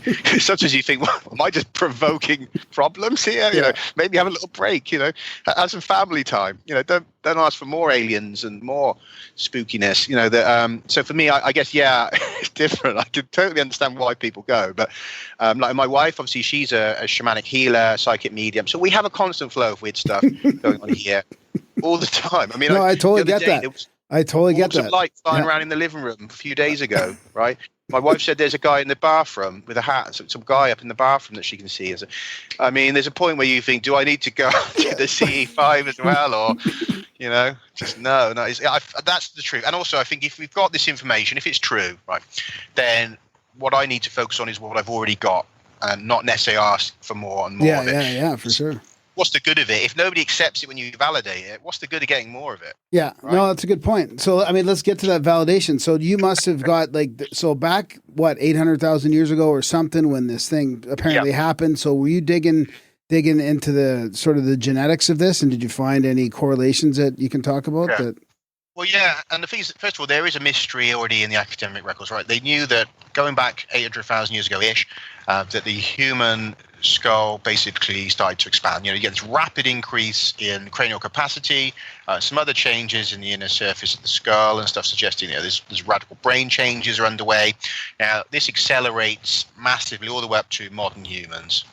And there's never been an explanation for it. It was considered mysterious. They had all these ancient skulls. Suddenly they just go into this overdrive, right? Now, what we didn't have, of course, decades ago was genetic sciences. Well, let's back up. Let's back up a sec for what was supposed to be there 800,000 years ago as far as humans go, because I always get that timeline mixed up with hominids and what's supposed to be there. The main human type around is the Homo erectus, but we now know that there were probably also some diminutive hobbit-like hominins up in Indonesia, right? So the story's changed. So it seems like there's probably at least a couple of others that we have throughout the Southeast Asian islands. We have the ancestors of the Hobbit, the Homo floresiensis, and possibly ancestors of Homo. It's another one with an L. I've forgotten that they found on another island up there. So we probably have some of these very small Hobbit-like creatures, which they suspect have evolved from an early population of either like a Homo habilis type or more likely an Australopithecine, which were considered to be the precursors to the Homo genus. Now, if the Australopithecines were out and about across the world well over a million years ago, they could have been there millions of years. Because one of the things they found up in India, they found some signs of, and I think also in the Middle East, some signs of a hominin that may have been around about 2 million plus years ago out in that region. So it may well be this whole underlying story of who was the first hominins that were global also needs to change, because that's long been thought to be Homo erectus, that they went out from Africa, supposedly, about 1.8 to 2 million years ago, and they're found in Georgia, up in the Caucasus, then down. They also found in Southeast Asia, Indonesia, around about the same time, 1.7 million years ago, 1.8 million years ago. They seem to appear fairly widespread around 1.8 to 2 million years ago between Africa, Central Eurasia, and right down to Southeast Asia.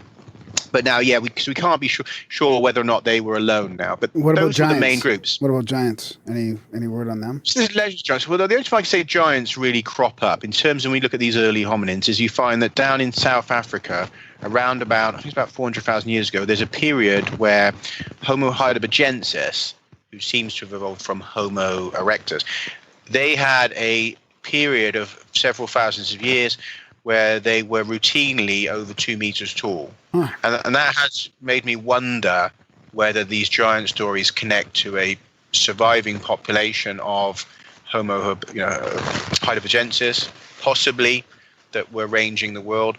But also we know, of course, that modern humans, we do range up to beyond 2 meters tall. So, I mean, could you have a population which maybe through interbreeding, limited interbreeding, ended up with this trait of being incredibly tall? I mean, that's either of those options are possible. But certainly, if you think it's funny that the stories of little people and giants, and now we know the little people were absolutely real, right? That they were, and also we can find pygmy people right across Africa and in South America. so again, so these stories have a basis. Yeah. So the giant story is likely to also have, a real basis. We know that there were humans over 2 meters tall.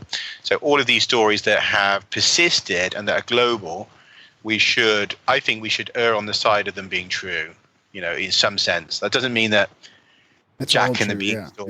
Yeah, you know what I mean? No, I don't mean Jack and the Beanstalk kind of giants where they're like, I don't know, ridiculously big and people climbing up to the giant world. I think that's going more into shamanic stuff, going into other worlds and seeing giant beings. But I think when we talk about 2 to 3 meters tall, that's beings that are within the possibilities, right, of genetic variants. Yeah. Good point. Okay, so then I kind of interrupted you where you're getting into the genetic aspect of that time frame. Yeah, that's right. I was going to say, so really, with Homo erectus and these floresiensis, you've got small skulls, right? So you're talking about, I think, the largest skulls found going back 800,000 years ago is something around 900 to 1,000 cc's. So we go up to, in our range now, we're like 1,600 to 1,800 or something like that, right? So your mic's starting to crackle a little bit. I don't know if. Sorry, I don't know. I don't know if it's. Is that all right? Yeah, that's better. Yeah. Just tap it and it goes away. So it's definitely the case that there's a big expansion occurs after that time. And before that, I should say as well that they're not doing a lot, Homo erectus. They really, for about 1 million years, barely changed the kind of stone tools that they used. We don't think that they spoke. I think that they communicated, though. I don't think that you could end up with them sailing across to Flores in Southeast Asia, crossing, large bodies of water without communicating. Because, how do you convince anyone to follow you out into the ocean, right, on some, let's assume, some sort of basic raft?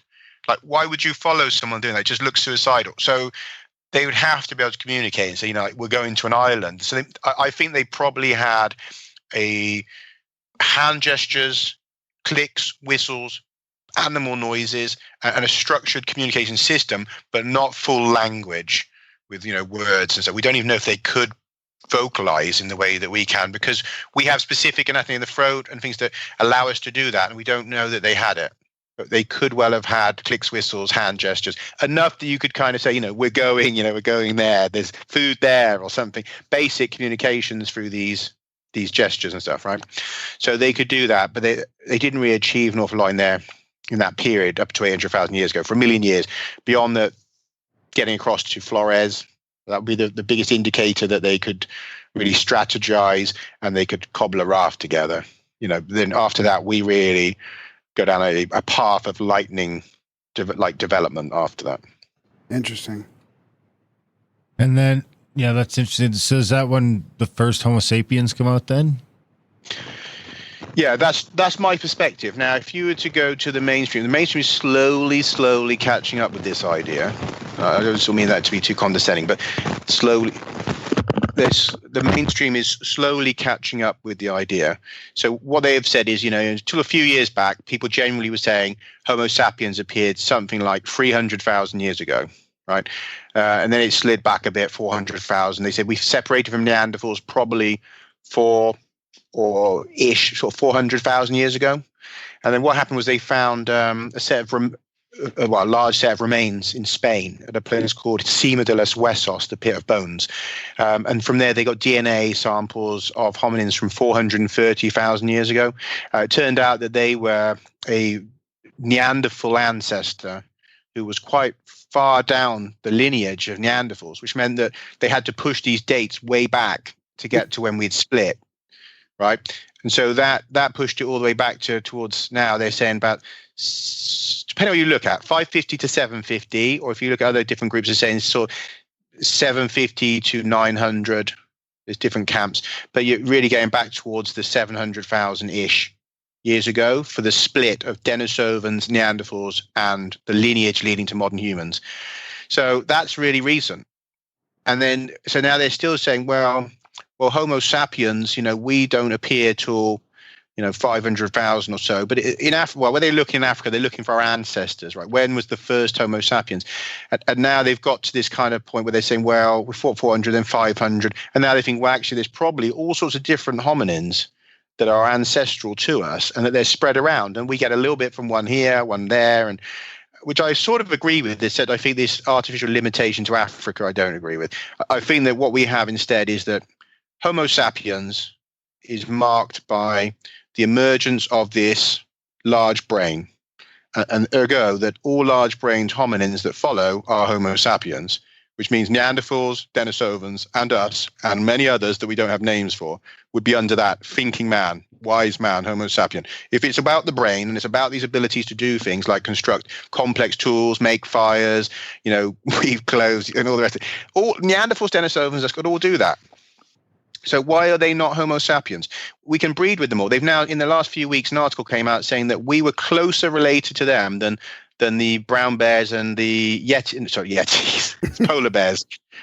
Yeti's probably a bit more distant. But we known for a long time that grizzlies and brown bears and stuff can mate with polar bears and have fertile offspring, right? So it turns out that Neanderthals and us, we're closer than that, closer than those two bears that easily have offspring that are fertile. So hang on a minute, does that sound like a separate species to you at this point? So they can do everything that we can do, and we mated with them and had fertile children.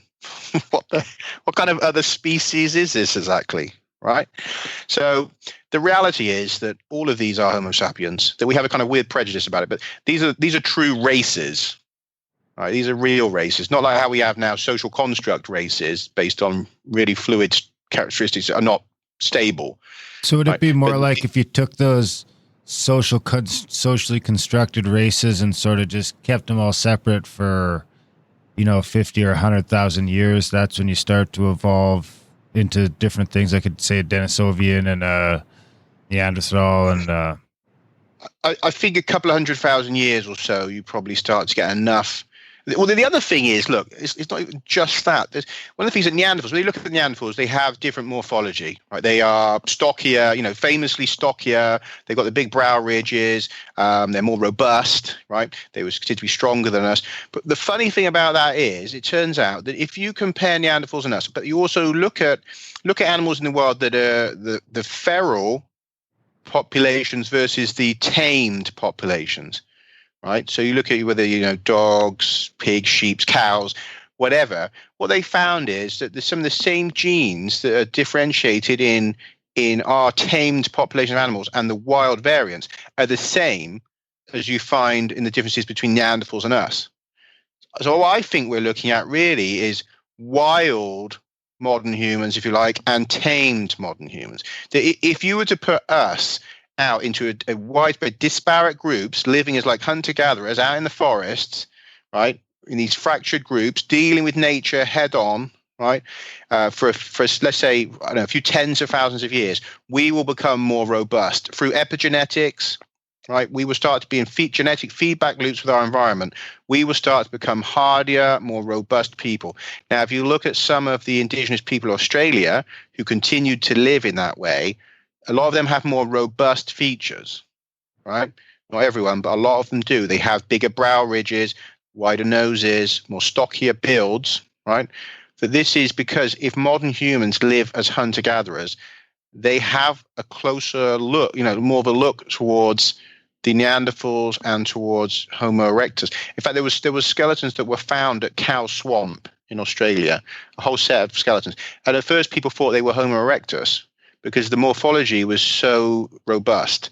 And it took, in the end, they went through and they found the traits were all just within the range that we consider modern human.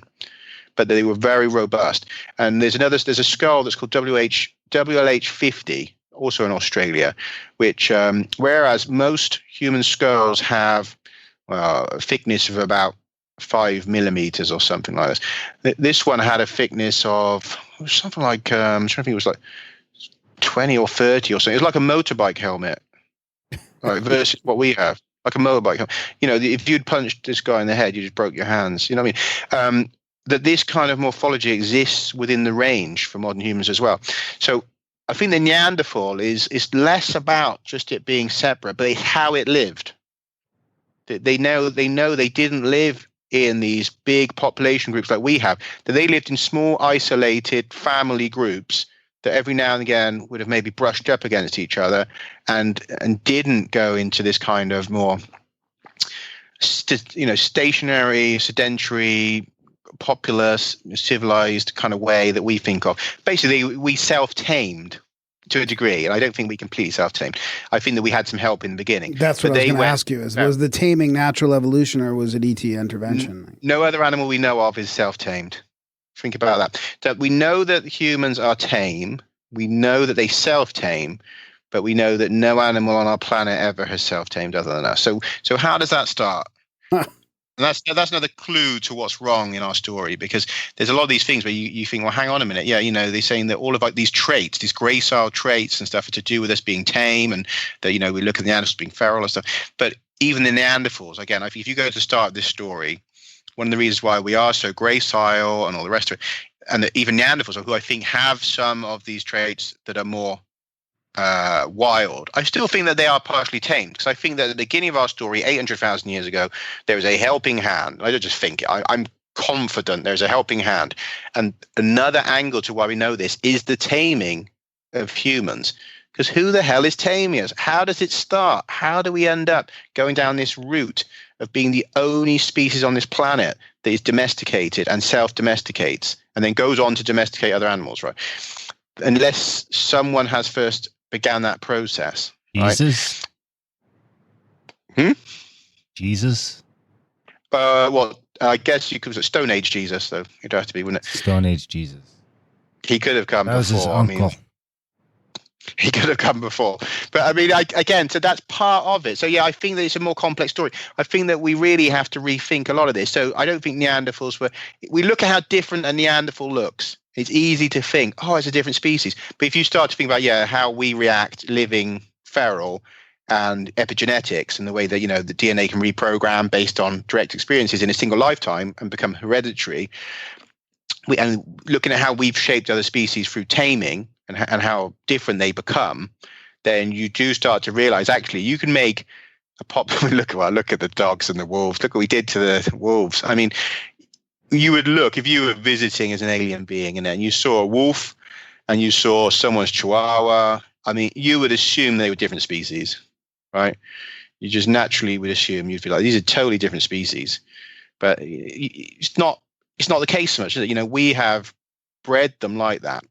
We've made them become like that through what we've done in a fairly short period of time. From a very wild dog, almost a wolf-like dog, we have bred it down to the chihuahua in a few tens of thousands of years. So that's quite extraordinary. So it doesn't necessarily take hundreds of thousands of years for populations of humans to become what we would look at and think of as being, well, that's an entirely different race or even a different species or subspecies, right? Can't pigs so we're do it starting in to like a realize few weeks? In a few can't weeks? Pigs do it in like 3 months or something like that? Like if you domesticate a wild They can pig? revert. Yeah, sometimes they can revert to being more like boars, isn't it? Quite quickly. Yeah, like real quick. Like less than a year, I think. Mm-hmm. You should dump some Graham out in the wild and see how long it takes for him to go back into a Neanderthal. That's it. You just leave someone. You got to leave them isolated long enough, and just prodding them, scaring them, get them to face the wild, head on. Shouldn't we have some examples of that, though? Well, we have some of these feral people. But I mean, then they'd have to have children that were also feral. It had to carry on over generations. So they usually you find these feral people, but then there was another thing about feral people. Actually, this is interesting. This is another thing that points to some kind of strange interactions. That to be able to have recursive language, right, and the ability that we can talk about events separated in space and time, particularly events that flow on. Like, I can say to you, let's go and meet down by the big rock, when the night falls, and then we'll make a fishing rod, we'll fish, and then we'll come back and cook on the fire over there. But we take that for granted that we can do that. No other animal on this planet that we know of can do anything like that. As far as we know, that they cannot process in that way. And indeed, we couldn't do that either until about 70,000 years ago, that we did not have the part of the brain that allows us to have recursive thinking and recursive language, that you could only have dealt with kind of what was there. Like, we would eat that fish there, you could tackle. But when you start dealing with and then we'll go and do this and by the rock, and that we couldn't hold concepts in that way, separated by space and time, and communicate them. We couldn't. We take that totally for granted, but we couldn't do that They think about until about 70,000 years ago.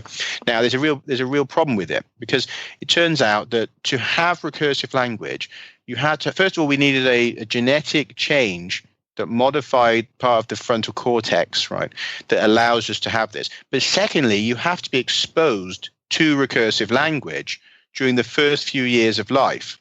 Otherwise, it doesn't form. You just can't have it. And that's with feral people. They never fully recover from being feral. They cannot get recursive language back fully. These people never, ever become just normal, regular people. It's impossible. Right? So now you have a problem there. Because first of all, okay, you've got this leap. How does it happen, this genetic leap? Okay, maybe just through luck. But it's recessive. So if you don't make any use of it, it will disappear. So for it to persist, it has to become very quickly useful. And yet there's nobody around that can make any use of it, because nobody has recursive thinking and language. So you have to be exposed to it, and nobody else is using it. So how have you got it? That's a hard barrier. It's a very hard barrier, because now it doesn't matter that you've got the mutation, because your parents haven't got recursive language. Nobody in your community has got it. And you have to be exposed to it between sort of 1 and 5. Otherwise, you lose that ability. And yet here we all are, talking and using recursive language. Now, in the paper that came out recently about that, they said, well, maybe somehow 2 children had this mutation at the same time, and they knew each other, and somehow they thought up this language together and did it. But I was like, hang on a minute. How? Oh. Got me? Yeah, it completely muted. Oh. Now you're back. Yeah. Sorry. Yeah. Did you get to where the two kids communicating back and forth? Yeah. And that doesn't make sense, because then again, this still doesn't get over the problem that they have to be exposed to it. We can't just say they come up with it. Come up from it with where? From where? Yeah. How? Yeah. Right? So this is a hard barrier that suggests someone else is there teaching, right? Teaching them this bloody language. And when do you think that happened?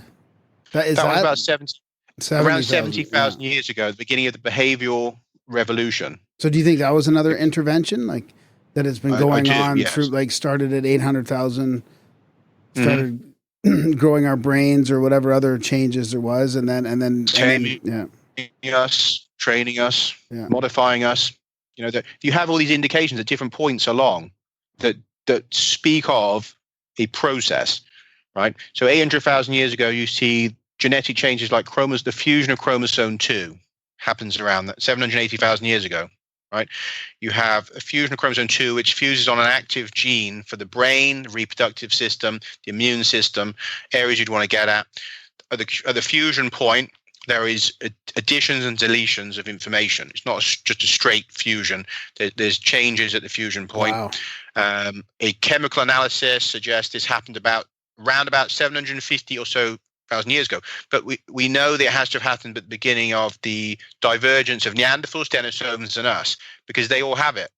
So in other words, it's happening right on this moment before we start splitting, and we all get the big brains, right? So at that moment, there's also other changes. You know, we have now they're talking. In fact, the last few weeks, a couple of weeks ago, a paper came out that talks about one of the genes I mentioned in the book, RGAP2B, I think it is. And you'll find that they say that this particular gene gives us the folds in the neocortex and like really crucial stuff, the largening of the brain. They tested it in a monkey. They added this gene into a monkey very recently. This is funny. Some of this stuff's happening. Every time I write a book, stuff happens which is to do with it. It's happened with the last book. Yeah, it's really weird. Loads of stuff very happened. Timely, yeah, straight after. Right. So turns out they've tested this gene in a monkey, and its brain swole up and had all these start to get the folds and stuff, right? So they know the brain, it does that. Now, this is one of the genes I point out in the book that's particularly weird, because I think it's the one that they said appeared fully formed out of non-coding DNA. Like, just appeared. Like, that's interesting, isn't it? It just appears out of non-coding DNA, and it happens to give us the neocortex and the folds in the brain, all these crucial areas. When was that one? Same thing, 750 or? I put it as then because we know that the brain expands at that time, but they put it in their dating, which is interesting. They came out with a date. They said that from what they can tell, they haven't pinpointed, but they said somewhere between 1.5 million and 500,000. And so nicely in there is my 780, right? And the fact is we know from the fossil record that the brain expansion begins at around 800,000 years. So if you're looking for a point where that gene has become active, you look at the point where the brain suddenly swells up, right? So what's the bet that it happens at 800,000? Because we can see the skulls, that they start swelling up. So we've got the fusion of chromosome 2. We've got anomalous genes that appear fully formed out of nowhere that give us a larger brain. We also now have the beginning of domestication of our species, which never has ever happened before for any animal by natural means. And then as we go further along this timeline, so say we find other points, like 200,000 years ago, there's a strange cut off to an part of our mitochondrial DNA, basically seems to only trace back to around about 150 to 200,000 years ago. Now, the scientists who wrote about this said that they don't know what happened. Maybe there was some cataclysm or something, but it's almost like there's a total renewal. And then we have, again, this at 70,000 years ago, this recursive language appearing, right, with all the changes, the cognitive changes come with that. So I think that we have different points along the timeline, but I pay particular focus on 780,000 years ago in the book, not because it's the only time, but because it's the point with the most surrounding evidence. But I think this is an ongoing process from long before that to today. Yeah, that's interesting. I wonder when, it really feels like the 70,000 years ago matches with like Graham Hancock and Randall Carlson, all these people saying about these megalithic societies that were like Atlantis or whatever, that was before that ice age, which was what, 50,000 years ago, like that, there was a few thousand years where they were building stuff that's lasted through the ice age now that we're thinking, goes back there. I feel like that could fit within that last little leap. Which would make the sense of why we just started getting we went from like rocks to cell phones in like a few thousand years or a few tens of thousands. Yeah, I mean, one of the interesting things about this is that, if you think that if assuming that nobody had recursive language and recursive thinking before 70,000 years ago, it does in one respect limit some of the claims that we hear made that potentially, humans could have had advanced civilizations hundreds of thousands of years ago. Yeah. That's because if we couldn't think in that way, there's no way we could have. Right? There's no way. We could have done basic things, maybe made some better stone tools. But it's with that recursive language that we see what they call the behavioral and cultural kind of revolution. Suddenly we are just going overdrive, creating all sorts of new things. We're exploring the world. We get the whole recolonization of Eurasia, spreading of rock art, the first symbolic language, I'd say symbolic languages, like with spirals and asterisks and all sorts of stuff carved into rock faces and caves and stuff. There's this really a cognitive explosion from around 70,000 years ago. So one of the things it does for me is makes it very dubious, the idea that there were modern humans or Homo sapiens of some sort that had a technological civilization any earlier than 70,000 years ago. Unless it was quite a bit earlier and it's already collapsed multiple times. I mean, there is that chance that we've cycled through that something like again, if they didn't have recursive language, how could they do any of that? Yeah. So if we literally as a species, so unless there's another species that is not Homo sapiens that was living alongside us, it might have looked a bit like us in some respect, or it's an alien civilization, right? It's just not at all human. That's living alongside us and has these wonderful civilizations that we interacted with, right? That's possible, but I think if we don't have the genetic changes that gave us that part of the brain that allow recursive language. To me, these are kind of hard barriers. So again, that removes a lot of claims that we get in the fringe. To me, again, I try and work with the science that's there, right? Yeah. I try to be fairly intellectually honest about stuff. So I would have, in the past, I'd have been open to believe that there were human civilizations 200,000 years ago. Because you think, well, there was, Homo sapiens were around then. But once you think, well, if they didn't have recursive language and they couldn't think in these abstract ways, that's how we have everything, really. So, I mean, you can't have a concept where we'll meet next week and we'll build this thing and abstract. Again, art, all of that has come out of that. Because you can hold in your mind a building that you're going to build that doesn't exist, that you're going to do in the future. You couldn't do that otherwise. You wouldn't be able to do anything. That's why art appears at that time. Yeah, unless there was telepathy, or unless we were, they were more advanced than we feel like they were. They weren't just, cavemen kind of things, but they were actually more advanced. Maybe talking through, through the ether, or through telepathy, or through plants, or who knows. You haven't got that part of the brain that gives you recursive thinking. Yeah. How'd you do it? Yeah.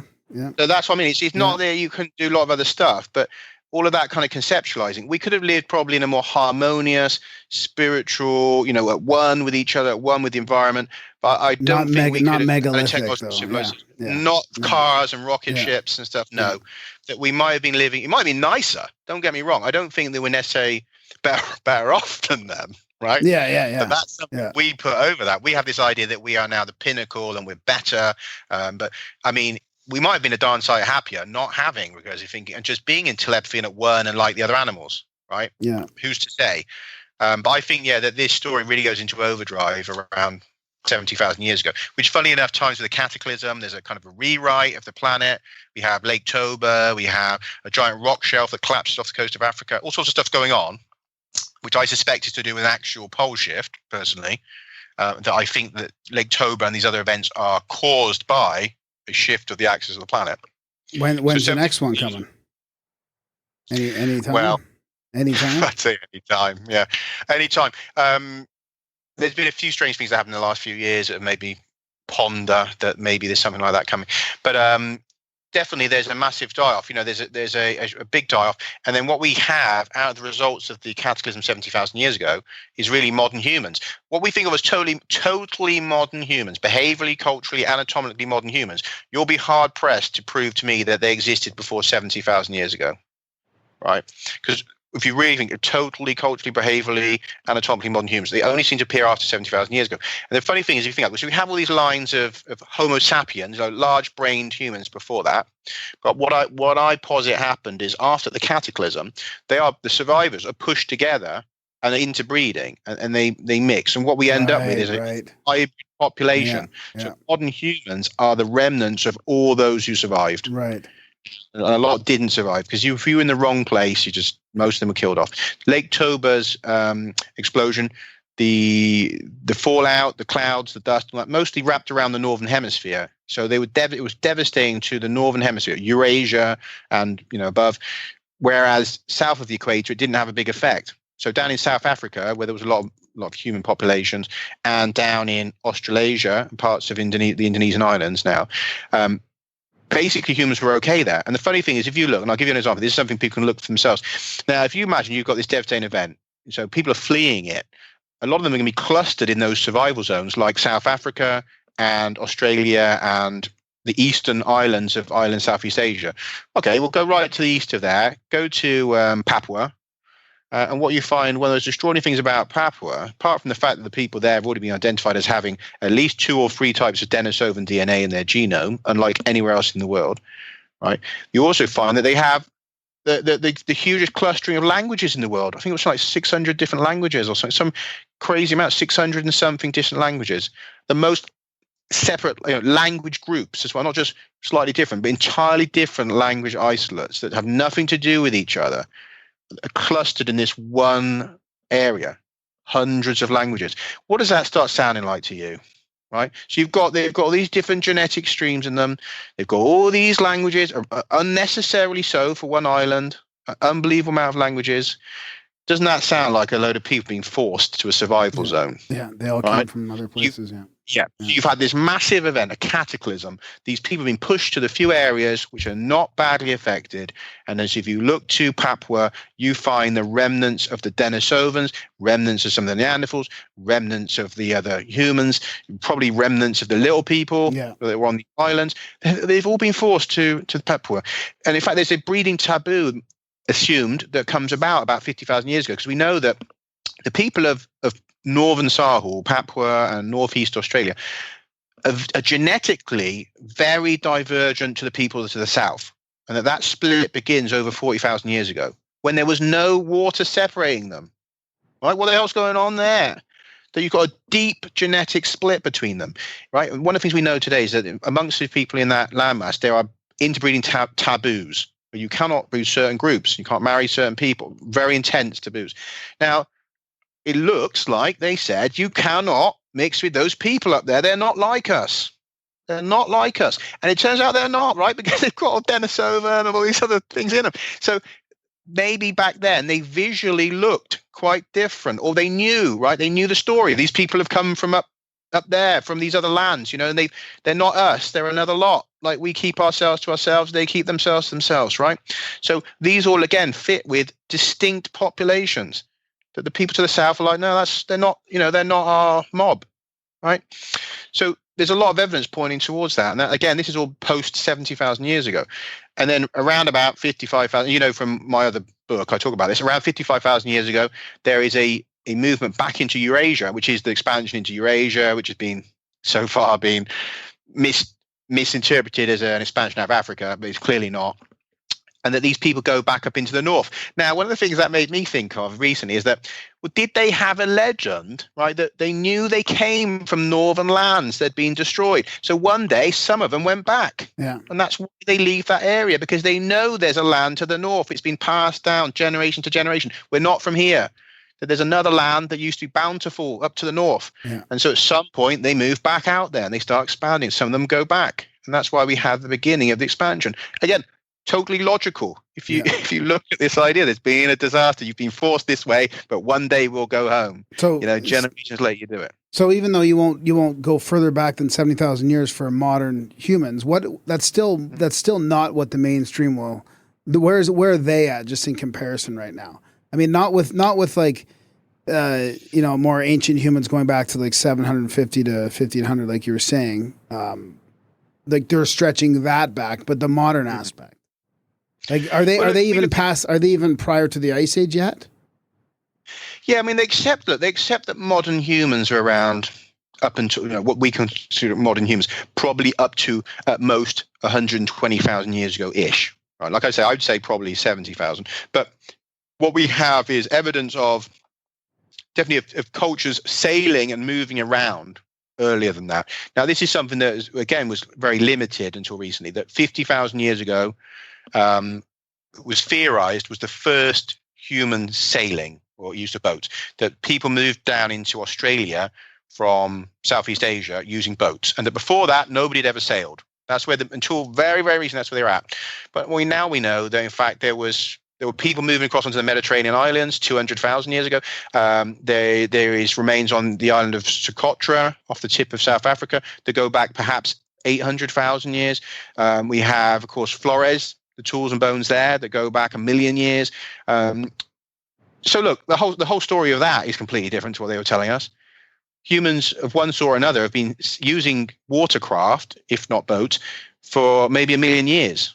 Right, so that story is collapsing. The idea that we were walking everywhere. So if you look at the map of the world again, and you think all these stories where we had to walk for years and years to get there, if you had a boat, in many cases you could have done it in a week. Yeah, right. Yeah. So I mean, these are things that instantly change the story. Just you think, oh, you look on the map, they had to walk 20,000 miles to get there. Hang on, there's a river there. If they crossed that, they were there in a day.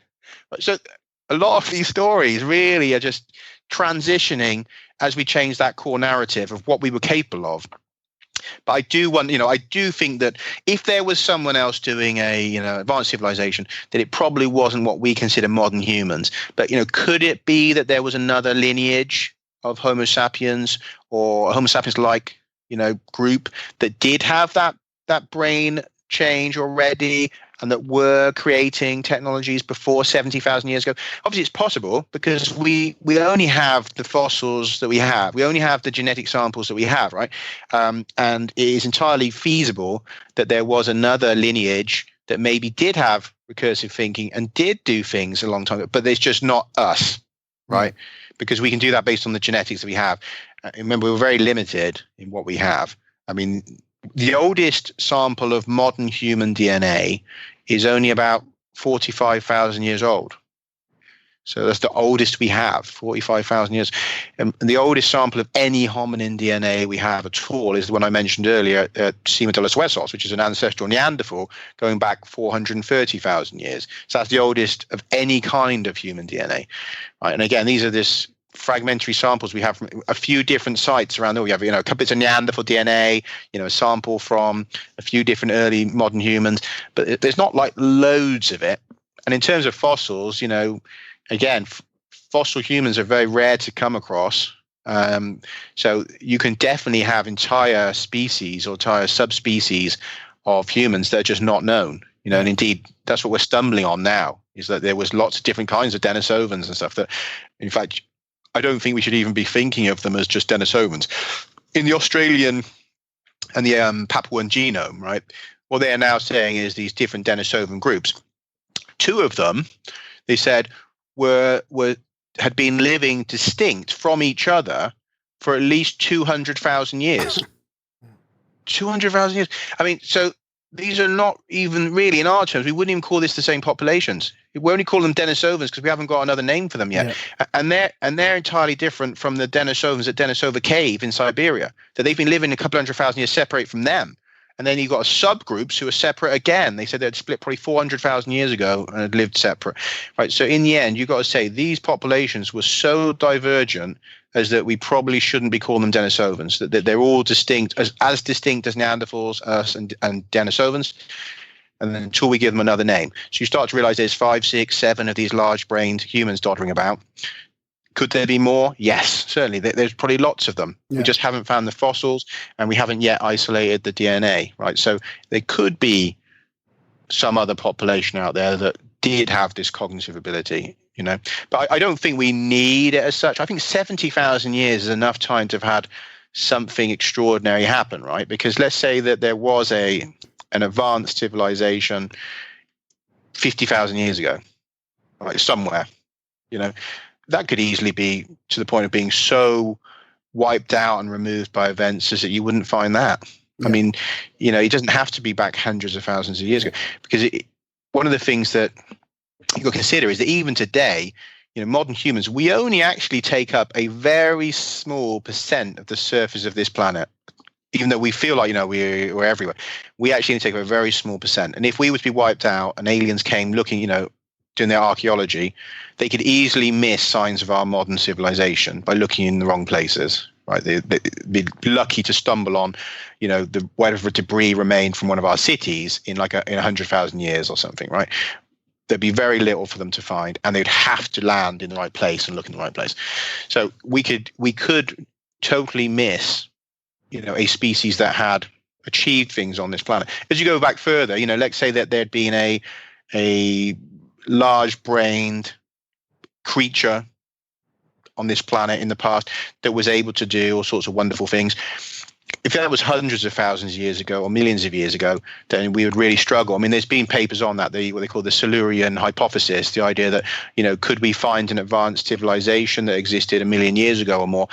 And in the end, it becomes almost impossible that, unless they've done something like modify the atmosphere, if we can find trace in the atmosphere of things they've done, or radiation from, nuclear processes that they did, or stuff like that, it becomes really, really hard to find them. So we are kind of limited. So I'm definitely not dismissing entirely the idea that was there. And also, in fact, in the book, I posit that there were extraterrestrials here living on this planet in the distant past, right? That they say we were living alongside an advanced civilization, but just I posit that it wasn't humans. Yeah, it was extraterrestrials. Although that gets into some funny ground as well, because then what is an extraterrestrial? How long do you have to live on a planet before you're not an extraterrestrial? Because if they're here for hundreds of thousands of years, are they extraterrestrial? Yeah. Or are they just terrestrial? Exactly. Is there any other hidden sort of mysterious changes that aren't, like you mentioned that one, that there was no genetic framework for that, or like it just happened? Like they don't know how it happened. Is there any other mysterious little tweaks like that where there is no, like they don't know, they know something happened, but not what it was? Yeah. Particularly one of them, since we last spoke, in this new book, I tackle what's called human accelerated regions, which I hadn't heard of when I wrote the last book with my wife. Turns out that they have these areas and they call, human accelerated regions. So it's kind of, there's a hint in the name. Basically, they're areas of the genome that specifically in humans, secondly, that look like they've been accelerated in the way they've evolved, and that they are basically just these little subregions of the genome. And the first one, which is called HAR1, Human Accelerated Region 1, people can look this up. When it was discovered, they compared it between chimpanzees, chickens, and us to see how much change had undergone it. Now, these are in areas of non-coding DNA, so what used to be called junk DNA, and they are also called highly conserved regions. So highly conserved regions are parts of the genome that barely change over vast periods of time. So we assume they are doing things that are so important that, say, all mammals would have almost the same stretch of code, right, even with millions of years apart. Now, the chicken and the chimpanzee have been separate for 300 million years. So, plenty of time. If something was going to change, they've had plenty of time. What they found between them that was in this 118 DNA letter long stretch, that in the chicken and the chimpanzee, there were 2 letters that had changed in 300 million years. So in other words, anytime there's a mutation in that area, it nearly always causes the death of the organism or prevents it from reproducing. Once in every 150 million years, a change occurs that is successful. Okay, so that's pretty staggering, right? So you think, wow, that's doing something important, almost never changes. Let's see between the chimpanzee and the human beings, because we're supposed to have had only 5 to 7 million years of distinct evolution. Should be no difference between the two. So they run it, they had a look, and it turns out there were 18 letters different. There you go. Right? So they ran the numbers on that. What's the chances of that happening by any known evolutionary means? 0. Comes up 0. Right? So there's no explanation in terms of conventional evolutionary mechanisms that explains that degree of change in a highly conserved region. And now they've found hundreds of these HARs. Wow. And what do? They don't know all of them. But remember that evolution was supposed to be random. Right, so when we talk about random mutation and selection, it's got that word in it, random, right? Random. So you assume by random that when things change across your body, randomly they happen, right? You might now and again get a change in your kidney, or a gene that changes in your leg, right, or something that changes in your brain every now. You know what I mean? By random, right? But funnily enough, of all these ones that they've so far have examined, around 50% of the HRs are to do with the brain. Is that sounding random to you? 50% at least are to do with the brain. Right? So the thing is, and now there's a few articles come out, they said, are these what make us human? Are these what make us different from all the other primates? These strange accelerated regions of code, they think, are probably what made us human. The only other time you see that in an article is on chromosome 2. Which they also think that you'll see some articles saying, is chromosome 2 the fingerprints of Homo sapiens? Is it what made us human? So you've now got the specific anomalous changes that I highlight, chromosome 2, these HARs, as being the main differences that make us who we are versus all the other primates and all the other animals, that it seems to be in there. So things like the complex structure of the brain, even the opposable thumbs. They think that those are in there in these HRs. It seems to be to do with that, the way that we have our hands, key areas that make us the species we are to do with these accelerated regions, right? So you've now got a whole long slew of basically inexplicable anomalies, right, in the genome that range across from chromosomes to genes to non-coding DNA that are all bloody weird. Right, all bloody weird that we cannot really understand, and that they happen to give us all of this, the big brain, the cognitive abilities that we've got, even the morphology for the hands, all this stuff that differentiates us so we can make tools and do all this stuff. But they all seem to be coming out of these regions. Like, what the hell is going on there? And then we have at that point, 780,000 years ago, other things that are going on. Because, of course, as you may recall, I talk about a ship having blown up in orbit at that point. Yeah. Which, quickly overview, if you like, that, because that, I think, is the clincher in some respects. So, because people can say, okay, I don't know what people can say about actually that genetics. I guess it's one of those things you either accept it or dismiss it. Like, it's either a gut feeling that, well, I just don't like what Bruce is saying, or it goes against my religion, or surely we'll find an explanation one day, or, if you want to dismiss something, you will. That's the first thing, right? But if people go away and look at this, they can welcome to come back to me and say that they found an explanation for these things. Great, let me know, because I haven't found one. I want to ask you about transhumanism and technocratic stuff as well before we end it. Yeah, I think that it all ties in. I think this does. If we finish this bit up, and then we can go to that, because I think it ties in. And indeed, I think that this craft and all that kind of ties in a bit as well, because we are told in this information that a craft arrives that is a living AI, like it's a sentient craft, a giant super intelligence. It's going to have been at least, from what I understand, at least probably a few miles across. We're not talking about a small saucer or something, probably a few miles across. Yeah, but this is a mothership. We're told that it's grown in a silica matrix. It's not made, it's not hammered, there's no nuts and bolts. Ironic to the whole conversation of UFOs, the nuts and bolts theory. Well, there is no nuts and bolts in it. It's just grown in a matrix and it's alive, right? Which is kind of funny because now we know we're 3D printing stuff, right? And advanced civilizations wouldn't necessarily making crafts, right? Let's either printing them or, I guess if they're really far out, maybe thinking the crafts into existence, right? Or whatever. But they're not doing the things that we're doing in the factory.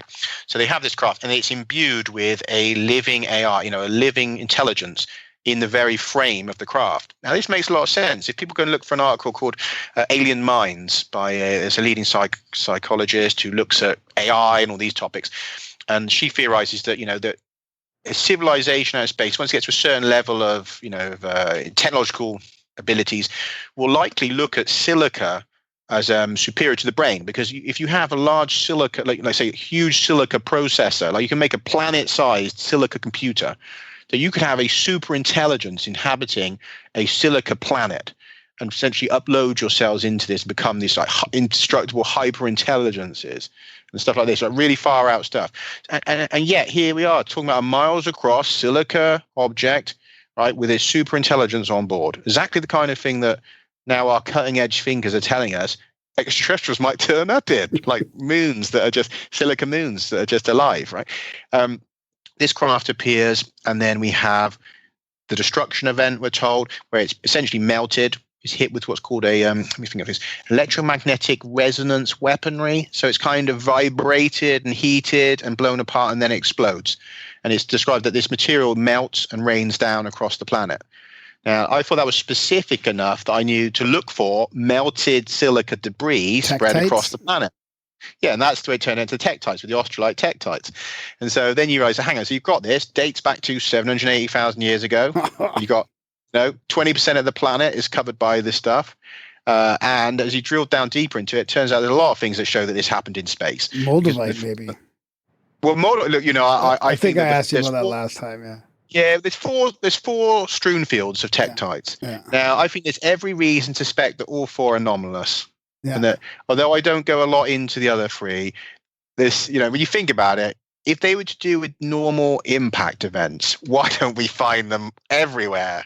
Right, because we are getting hit by. Oh, that's a good point. Yeah. And Moldavite. Some of those tektites are special too, as far as crystals go. People have some very interesting experiences with those. The Grail legend as well. If you look at it, actually, one of the original Welsh versions of the Grail legend is a green stone. Oh, that's right. It's not a cup, right? And there's a lot of legends of the green stone. And then you think of the emerald tablets, right? Yeah. All these things, these green stone. And there's a legend from ancient aliens as well as on there. I hadn't heard of it before, but in Italy, there's a mountain, there's a legend that inside the mountain, there is a emerald artifact which can communicate. So that there's a robot kind of thing protecting it, a shape-shifting dragon that can protect. Yeah, a shape-shifting dragon that protects it. So these stories of the green stone and being receptacles of information, whether as tablets or cups or as whatever, those persist. And now there's something I didn't quite understand before about tektites and why they can't be from normal impacts, is that there's something called Moore's law, which is to do with how glasses form and like how molecules move in glass and all sorts of stuff.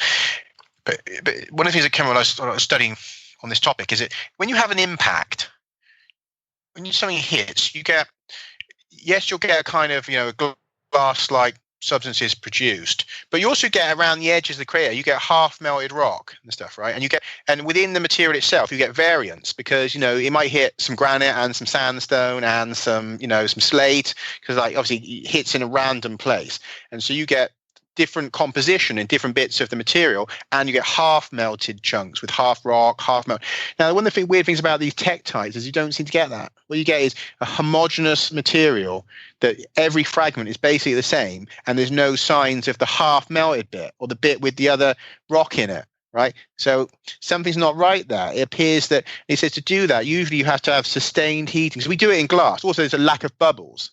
Because when you make glass, you heat it in such a way you remove the bubbles and stuff, right? And you have a homogeneous glass that's the same throughout and without bubbles. And he said there's a way of doing this, to do Moore's law. And he says that it's a specific process of constant heating over time to do this. Now, in an impact event, you don't get heating over time. You just get a sudden heating event, right? Of high pressure heat event.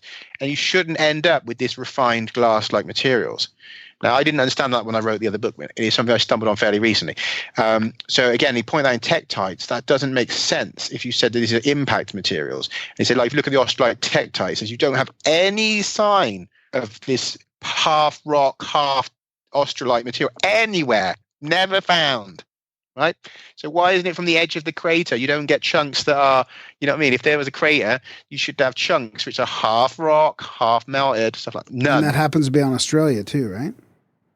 So, well, you should have in other, other impact sites in Australia and other places, but in Australia, you don't. In the australite tektite, you never find that. And the other thing is, he said, you notice that within the material, you've got, particularly australite tektites, I don't know about with moldavite, but with australite tektites, you have bubbles of hard vacuum in it.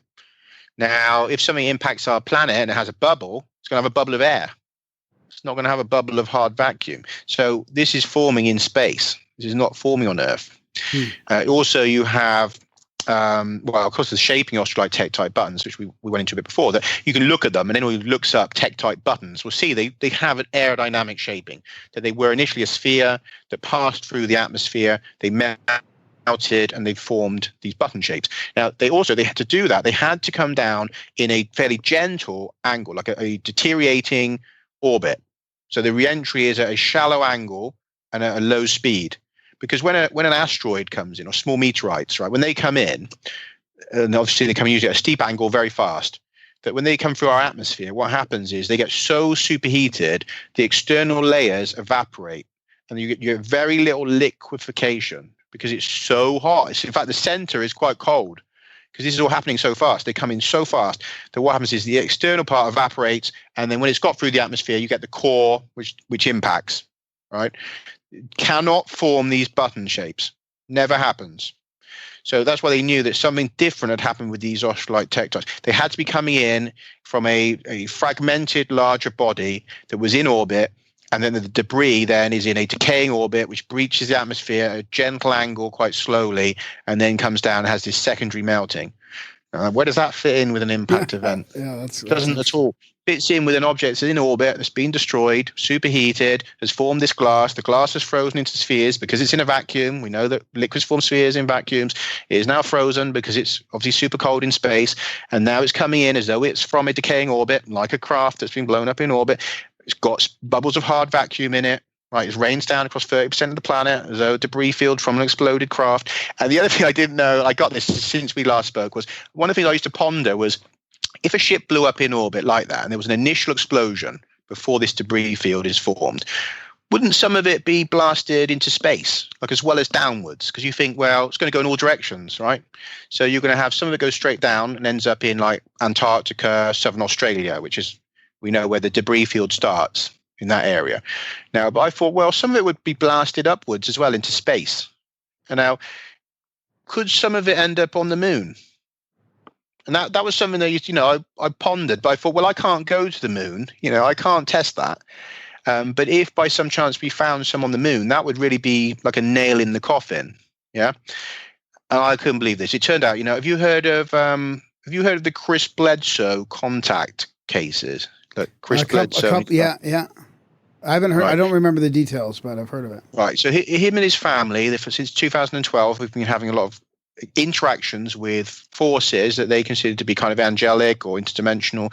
But anyway, a friend of his, who's recently passed, unfortunately, is a leading NASA scientist who just happens to be also a world authority on tektites. Wow. And when I realized that, and I got the connection, I was like, oh my God, there's a guy that's like interested in UFOs and interdimensional beings who happens to be an expert on tektites. This is the man I need to speak to. So I reached out to him, and he died 2 days after I sent the email. What? I was like, it's so smart. But looking into his work, what I found was that there was an article about him, And in it, he talks about that in the Apollo 14 and 15 missions, they found 2 small spheres of material, which when they examined them turned out to be identical to australite tektite. Oh my God, no way. And I was like, oh my God, of all the places we landed on the moon, if we had all the things we found, and those few missions that we did find it, we found that's the australite crazy. Absolutely crazy. And the way of finding it, I found it through a contactee whose friend is a NASA scientist who was a expert, right? When you things just fall into place and you just think there's a bigger plan here, right? There's a bigger plan here. And it turns out, we've got the debris on the moon. Fantastic. So hang on a minute. And it's bigger, and it's bigger too, because it didn't have the same atmosphere to go through, right? It sounded like they were bigger chunks. You've got the debris. Some of it is very small pieces. Some would be bigger pieces. Right, so these were tiny. These were little spherules found on the moon. Oh, okay. But it's just by luck. And you think, well, the few missions to the moon, that we happen to have found 2 of these little spherules of material. And it turns out that it's exactly the same as the australite tektite. He says, if it'd been found on Earth, we would have just said it was australite tektite. Wow. But of course, it doesn't make sense for australite tektite to be on the moon. I can't believe it. But it does if the ship explodes in orbit. It absolutely makes sense. And so, at that point, I'm like, well, we've got all the elements we'd expect from a craft, a silica craft. It's 80%, 75 to 80% silica. No asteroids or natural bodies that have been encountered have more than 60% silica ever. Straight away, you've got another problem there. We've never found another natural body that has more than 60% silica. This is 75 to 80% silica, and we're told it's a silica craft. The main frame is silica. We have exploding orbit. We've got bits on the moon now and Antarctica, because we know it's gone boom and it's gone in both directions. And we have the debris coming in at that shallow angle as though it's from a decaying orbit of a larger body. We have all that from NASA studies. I'm not getting it from, some unreputable woo-woo book. NASA studies, people can read the papers themselves, telling us it has to have formed in orbit. It has to be from a parent object there. There's no crater for it. You've got the hard vacuum in it. You've got all those elements. And when is it happening? It's happening 780,000 years ago. What's happening then? All these weird anomalies in the human brain and in the chromosomes, all happening 780,000 years ago. Right? And we're told, I think you remember this, told in the information as well, that there is a deliberate asteroid bombardment of the planet at the same time. Right? Now, so that's a big claim. I thought, well, you've got two there that seem to be very well validated. The crystalline ship blowing up, the genetics, so it's telling me that there is this multi-directional asteroid thing, which they do. So we pull these things in, so we can crack planets open if we want to. So it makes nuclear missiles look like pea shooters. So if we think we're pretty tough, we should watch out, because, if they want to crack our planet, they can crack our planet, right? So they pull these things in, bombard specific areas of the planet where the opposing forces are underground in bases. And I was thinking, well, if that really happened, would there be evidence? Turns out that in 2015, 2016, that there was a study that found that, yes, around 780,000 years ago, there'd been a multi-directional bombardment of asteroids. And it's not one asteroid breaking up. Like you might think, oh, well, maybe one breaking up, right? That'd be weird enough. No, these are different, because they tested the material at the sites, and it turns out they have different chemical compositions. These are distinct objects all hitting us from different directions at the same time. What the hell is going on here? Because nothing like that's happened since the late heavy bombardment, 3.5 billion years ago, when obviously there was a lot of debris flying around. Now that doesn't happen, and they have no attempt in those papers to explain how this is happening. They just say it does. They don't even say, this is weird. What the hell's going on here? Right? Nobody says it. Same as in that australite paper. Nobody says, what the hell is this object? Why is it parked in orbit? This is one of the things that gets me. It's like, is it a cover-up? Is it cognitive dissonance? Is it just, I don't know. Because, again, even without any of the stuff, the weirder elements here, if people say, okay, look, let's forget about talking artifacts and people like me or people like Valerie or these weird people that talk about weird people. Forget all of that. You've got NASA paper, right? And in that paper is telling us that some loony object made mostly of silica has parked itself in orbit 780,000 years ago and breaks apart, and then right at the time that humans appear, and that there's a massive bombardment and a magnetic pole shift. This is all happening 780,000 years ago. So forget about me, forget all this other stuff. What the hell is going on there? And why isn't anyone flagging this up as super weird? Well, they will be soon. I mean, the UFO thing is now in the mainstream again. They're talking about the U.S. Navy stuff again. I mean, people are They're opening right up to it. I don't think that kind of thing is a cover up as much as just like you said, the dissonance between. They wouldn't even think of, a huge ET craft exploding over Earth 780,000 years ago. I mean, they just think it's too far outside paradigm. But it's coming. I mean, I think it's coming. I mean, even I think you're right. Yeah, I think it's sliding that way. Yeah. Because they keep talking about techno-signatures, alien techno-signatures. We've got to find these, and then saying about probes maybe being on the asteroids, that there could be these Bracewell probes out. In the last year or so, both of those topics have become way more acceptable than they ever were. Yeah. Now that's mainstream news that we should look for alien probes, that we must look for these alien techno-signatures like what's it called, these huge mega structures and things like that. So now it's and then again with this idea of super intelligence is made of silica. How long before one of them looks back and says, oh yeah, shit, that giant silica object that parked itself in orbit and exploded, what the hell was that? So I think you're right. I think it's coming. And there's already scientists that are looking at it. I don't think I can be the only person who's noticed that, for a start. Secondly, obviously people know I exist. I mean, I'm on TV and whatnot. So, I mean, there's a good chance that some scientists look at my work. Yeah, I'm not going to say that, I'm some big star, but it's a good chance that some have heard of it because, I talk loudly and I make sure that I put things out there as much as I can. Well, and you're multidisciplinary too, so you don't have to focus on one little thing. That's why you can put all these things together, right? That's the brilliant part about it. So I think we're not too far off from that, but I think at some point, and I think the other thing is, well, how would they broach it? Because the problem, of course, is, if it's easy for someone like me who, I can take all this, under my belt and without having a breakdown. But I don't know from your end, and what do you think in terms of if it was on the news tomorrow, by the way, it turns out that humans had been genetically engineered by an alien race and that, all that stuff that we believed was wrong and that we need to rethink the creation story. I mean, that's a big one, isn't it? I mean, I think it's worse, for a lot of people, that's a lot worse than the idea that UFOs are probes from another dimension. You know what I mean? I don't know. What do you think? How do you think the average person would handle it, or could they handle it? Yeah, that's a bit out there still, but I do think it ties into the technocratic push right now, the transhumanism. I mean, they want us to be engineered. They want us to be really just basically a tracked slave that can sit there and just do whatever we need to do without being free and worrying about, messing up the elite's plans. I mean, really, that seems to be where it's going. So it's not that much of a stretch to think that while we were also, tinkered with other people as well. I mean, that they want to do it right now, like next year. They want to give us a tattoo, a tracking tattoo stamp with a vaccine, and they're going to keep fluoride in the water and all the other things they've been experiencing. I mean, they're talking about this 100 years ago in books. The elites talking about it. They want to experiment on us. So it's happening. Absolutely. It's been happening for hundreds of years now, or decades at least. We've been messed with by our own humans. So, I think their God is naturally going to be one of these super intelligent AIs. That in the end, the only true God of a technocracy has to be AI. It's an atheistic AI God. I mean, it's still a religion. Yeah. So there's going to be, that's what they say in the merger. Obviously, the merger with AI is the communion with God. Yeah. Right. So if you're a technocrat and you want to merge with that divine AI, so it's kind of funny. So you think, if they're saying this story's coming back, saying that yes, there are super intelligences. Yes, you can genetically engineer species.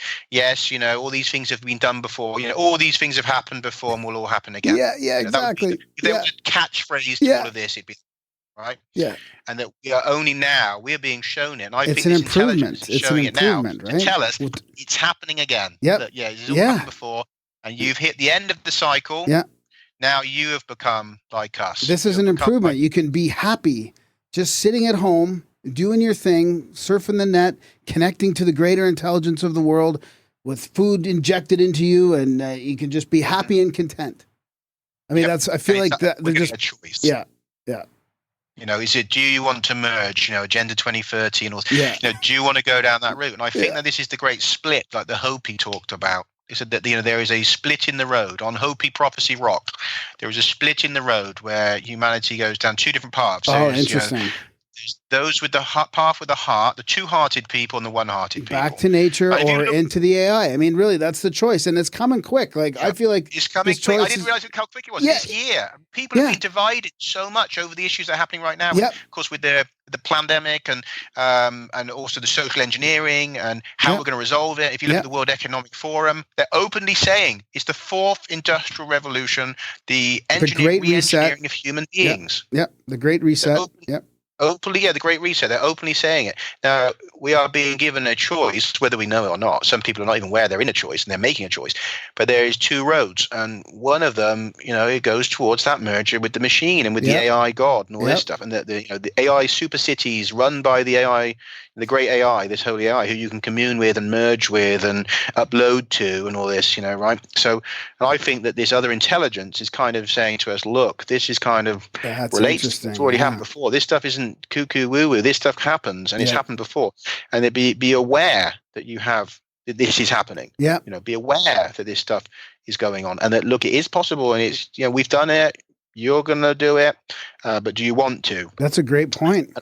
Yeah, I think there's a point. I think it's like saying, do we want to? Because I do think we're gonna have a choice. And there's a kickback. So there's a lot of people feeling more like going back to nature, that get out of this, get farms. I've heard loads of people say, I want to go and grow my own stuff and I want to be more independent and get away from the machine, I think that is the split, is that, some people will feel that I don't want to go. I think in a way it'll be simple almost as being in the cities. I mean, I think the focus seems to be like these mega cities where they'll have, because if you think it's easier to have AI grids and facial recognition and control within a city, right? So there's always this push, this idea of mega cities, that they're going to put all the humans to mega cities where you get all your social credits, you get your cameras, you get all the AIs running all your CO2. CO2 is important because you can use CO2 to control what people are doing. Right? This is why it's not about the ecosystems or the collapse of the insects. It's CO2, because you can say, well, if you're producing too much, then we can turn down your electricity. We can monitor your CO2 production by the amount that you do things. So you can't do this and you can't drive and you are controlled. Right, so that's why that's part of the narrative. So you have the CO2 grid within the superstructures to say why you're no longer allowed to do stuff and why you can't go into nature and you have to stay in the megacity. And then eventually in the megacity, the AI takes more and more control until what are you? You're just some, automaton, if you're plugged into until you're plugged into the AI. I mean, and that's and they say in their own videos, you won't be able to know where the technology begins and the human ends, kind of thing. That's what they're kind of saying in their videos. Right, and that's what people need to look at, is that they're not just, it isn't me just saying, they're saying in their own promo videos at the World Economic Forum that you won't know, and they're talking about superpowers and stuff, that we have superpowers, and I mean they're putting it all out there for people. I know, that's what's crazy. It's overt. It's not hidden. I mean, it's I mean, do you think that that's part of the fourth industrial age or whatever? And it's just the Fourth Reich rebranded, and it's horrendous. Do you think that's part of just natural evolution over time, or do you think that that's, I mean, or is that the cosmic battle that's interplaying now between us, using us as a tool? I mean, you've got the communication aspect from the higher intelligence that you're talking about, but what is there another one that's, is that the people that blew up the ship way back when? Now they're and they're pushing us towards AI. I mean, it feels like we're still part of this, we're pawns in this cosmic battle, Yeah, I think it's like, the way I'd look at it is that, if you see as above, so below, we have a lot of this Cold War and East versus West. And, we've had all that going on for centuries, really. There's always been some level of a split in mankind, that this area of East versus West, Cold Wars and all this, right? That is above and below. That there is a Cold War, in my view, there is a Cold War that is ongoing. Into the depths of time between at least two different collectives of intelligence, right? That you have on the one side, one that is very much linked to Orion for some reason, and one that's very much linked to the Pleiades in our mythology, and that these two groups have been at war for a long time. And I say that they have a Cold War, but with sparks, and some of those sparks are crafts falling to earth on fire, right? Because people say, how did we shot down this craft, or why do these ETs, they come all this way and then they crash? Who's taking them down? I don't think we were shooting them down with arrows back in the day. I don't think our machine guns took them down in the 1930s and 40s and stuff. Right? I think we have to be realistic. If they're that advanced, who the hell is shooting them down? right? So you've got to have someone else who's got those capabilities. So every now and again there is a conflict, and there's direct encounters where people have said, there's one in Australia where this guy said when he was younger, they saw two craft fighting, and one of them smashed through the tree when it came down, and the branches were all broken. So it wasn't happening in his mind, that the tree was, the police turned up and they said, yeah, there was all these mysteriously broken branches and stuff. And he said that these two different kinds of crafts were fighting, right? That this is, and you look in the legends that there's a war between Orion and the Pleiades, and Orion the Hunter is following the Pleiades. All this stuff, there's a lot of mythology to this, but there seems to be an age-old conflict. And if you look in the extra biblical texts and stuff, you get to these stories about the Watchers, right? And who were the Watchers? And there's this account where I cannot remember the guy's name, but he says, in my vision I saw Watchers, and he says one of them looks like has the head of a viper. And he's like, who are you? Sort of thing. And there's another one that looks, more human-like, from what we can gather. And he's sort of asking, who are you? And he says, well, he is the ruler of all that is darkness and evil and horrendous. Is that basically that we have been given control of your world. These different Watchers, that we both kind of rule over your world in a way. But you've got to choose between us. That we're kind of battling for this world for you. The idea of battles for souls, like it's a semi-spiritual, religious-y kind of terms, right? Yeah. That there's war for souls and all this and that. But that we have to make a choice. And again, like the thing with the devil, or these legends, don't you? You have to agree to the devil, right? You have to agree something. You ask for something, and it's like, okay, but you're going to have to pay.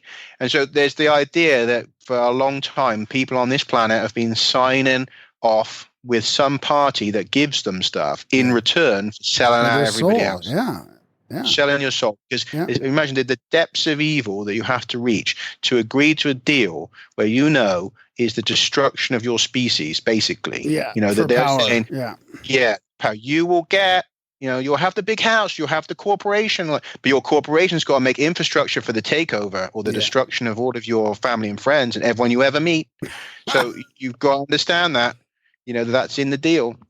You've got to put the 5G satellites. You've got to do the Internet of Things. You can have your mansion and you can have whatever you want, but you're going to do that. Oh, and we expect you to carry out certain rituals. Yeah. There's certain things you've got to do. Yeah. The rituals is there for whatever reason, horrendous rituals they have to go to. Right. So to make that contact, it seems you have to do horrendous things to establish the contact with that intelligence, things that we consider horrendous and we call satanic and all the rest of it. I don't think it's a satanic problem. I mean, I would rebrand that as a Dracoist problem, because I think that these are what's called the Draco. That there's an entity, a class of entities, the Draco, that are pure evil from what we demons, devil, whatever we call it, and that's them. And that these people we call the elites and stuff that are doing these rituals that involve horrendous abuse, and it keeps coming up. We can ignore it all we want, cognitive dissonance, but people keep coming forward saying that they were involved in occult ritual abuse by politicians and world leaders and industrialists and stuff, and they say these people were there, they saw kids killed, they saw all sorts of stuff, and we ignore it. It comes out again and again and again and again and again and again. It doesn't matter. NIXAM, all these Hollywood people are doing it. Einstein, what's his name? Weinstein, Einstein's doing it. The Hollywood people are involved. We've got Epstein, that whole network. It doesn't matter how many times, somehow, and again, I don't know if this is what's in the water or some beams, in our heads, but people ignore it and we keep going on as though it's too big. It's coming. It's coming again. Like everything else, there's going to be an awakening about this. You can't keep the lid off that anymore. There's too many people being arrested. There's too much stuff leaking out, but that's too big for a lot of people. Even just a year or two ago, it's too big for a lot of people to understand the gravity of what's really going on. I mean, absolutely. And particularly if you start putting in this element that there's a reason, because why would people do that? Okay. There's an intelligence that when you do that, it gives you whatever you want. Exactly. Right. Okay, that's why you do it. That's why some people will do it. Where do I sign up? Yeah, and we know that 6% of people on this planet are psychopaths or narcissists. Yeah, 6%. Yeah, we know that all it takes is that 6%. Yeah. Sorry, that's all it takes. That's small percentage. Always those people do well in hierarchical structures. Yeah. What's the hierarchical structures? Oh, our religions, our corporations, our governments, and those people get to the top invariably because they will step all over everyone else. They will crush people, stab them in the back, lie about them, destroy them, so they get to the top. So we end up with these psychopaths in those positions of power, and those are the people that are getting the offer.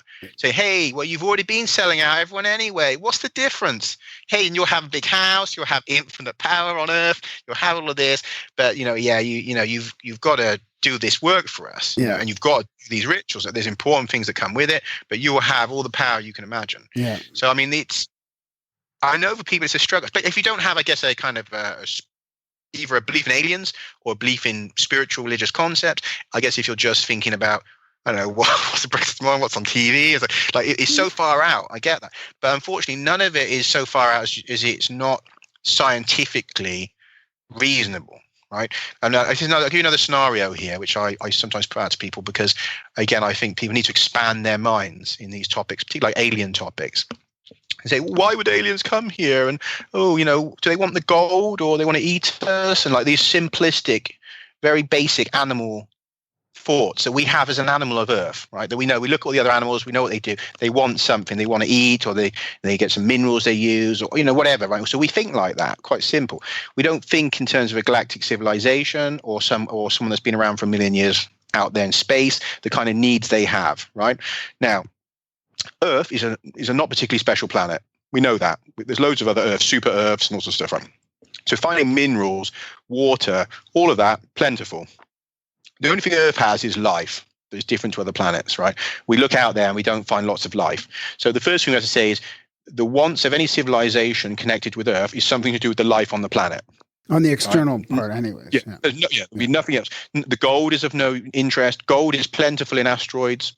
Water, you can get that from comets. And there's nothing we have on this planet other than life that is special, right? DNA codes, life. Now, there is something that might be very interesting to a very advanced civilization who has gone the route of post-biological progression. Because if you go that route and you decide to upload your mind or an echo of your mind into a silica network, large silica networks, and you decide to become silica post-biological life, to roam the universe for eternity in that state, living within the networks, right?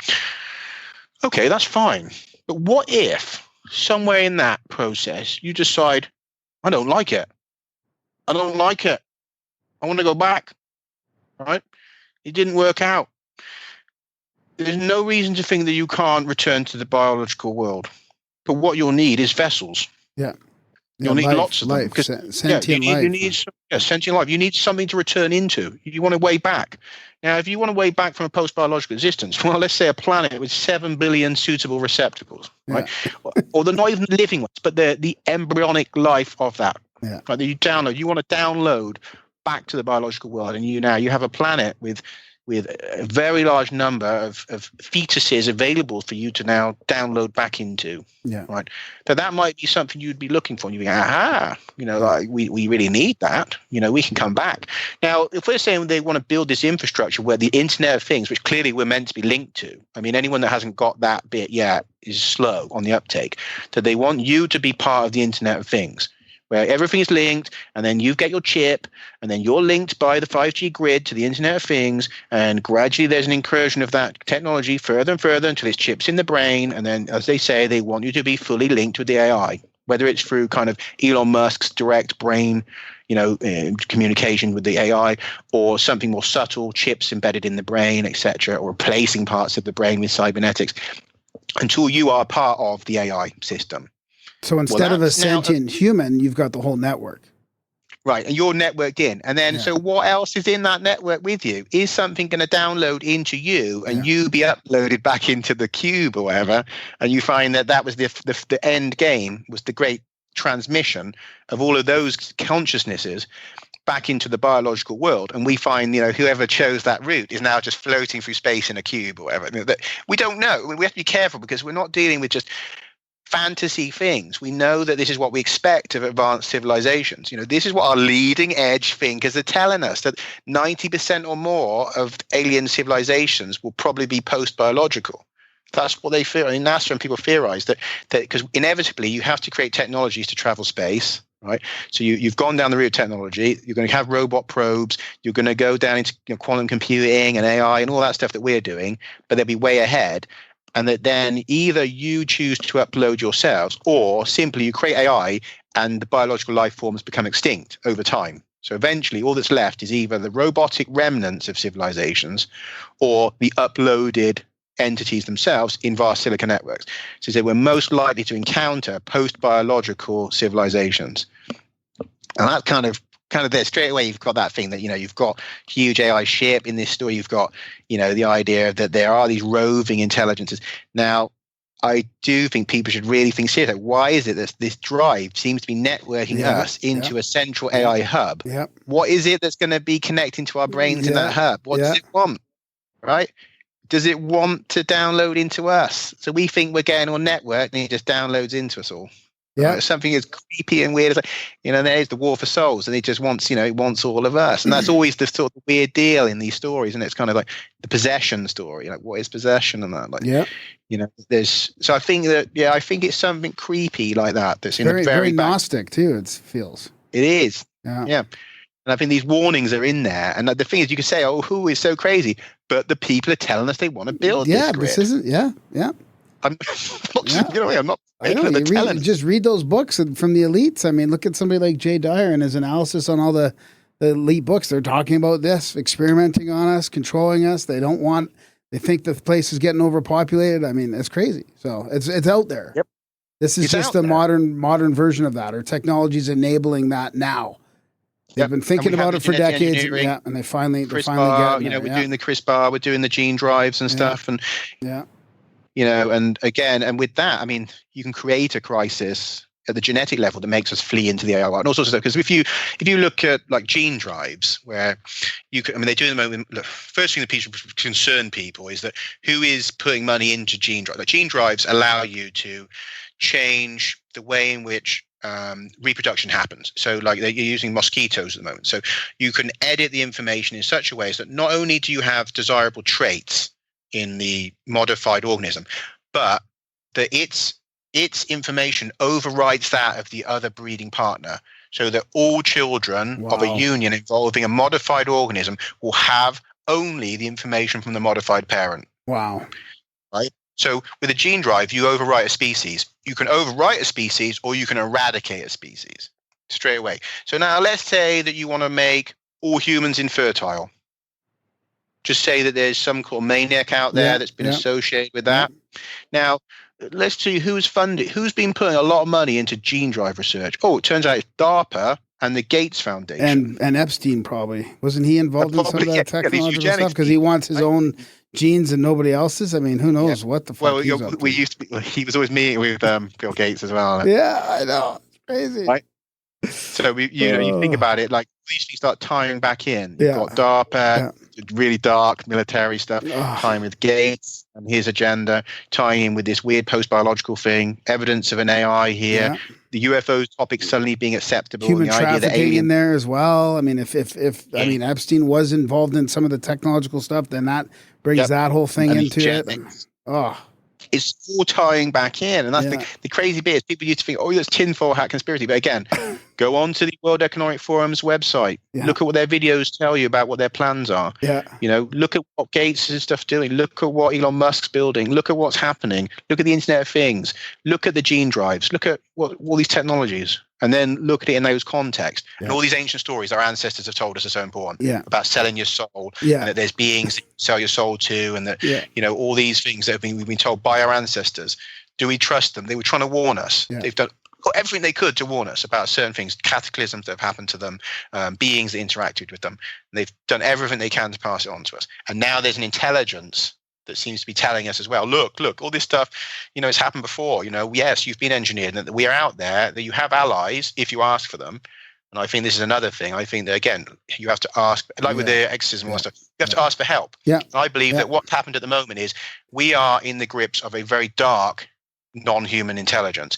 There is another intelligence that is awaiting us to say, we do not want to work with these beings. We want out of this. We want help from someone that is not possibly evil, that has this dark plan for us. Yeah. But that we have to wake up enough to actually ask for that help. Awesome. A lot of this is to do with free will and us choosing where we go and splitting the road.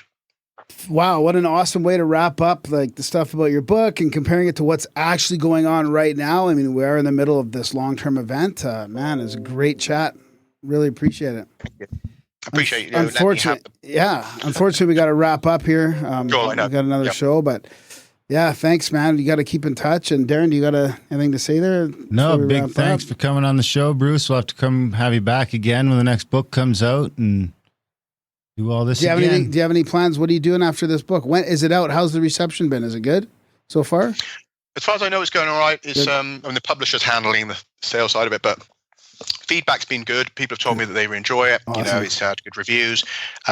We've made a short 45-minute kind of video overview of it with Alex at Skeptico. That should be out tomorrow. Okay.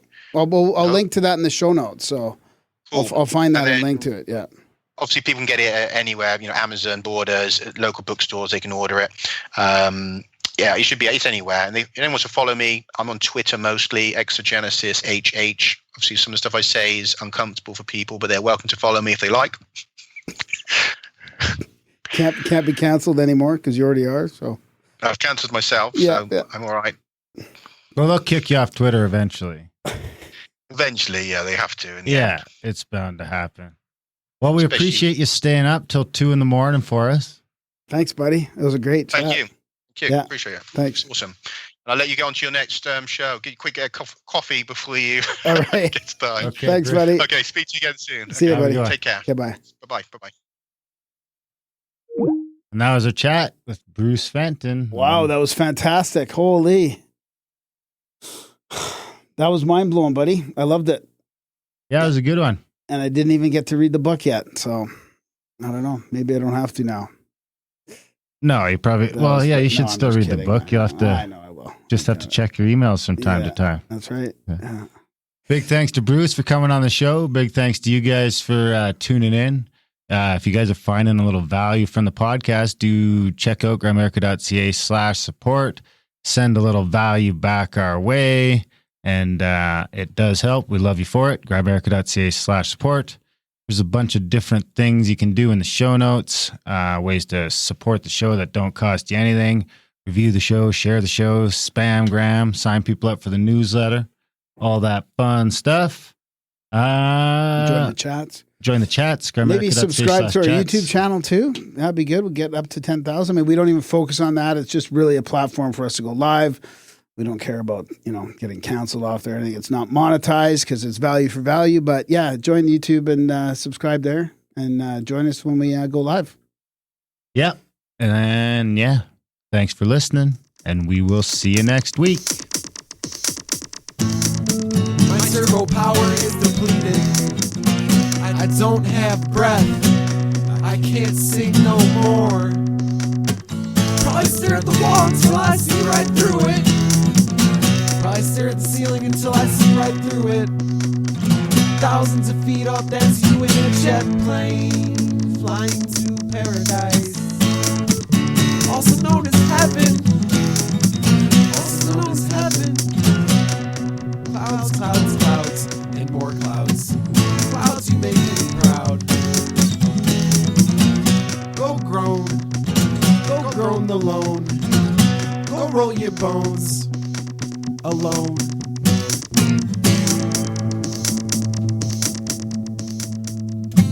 The location is west of the river, and I'm wringing my hands and pacing the floors, listening to Benwick's records. But other than that, thank God I'm satisfied. Thank God I'm satisfied. Thank God I'm satisfied. Thank God I'm satisfied.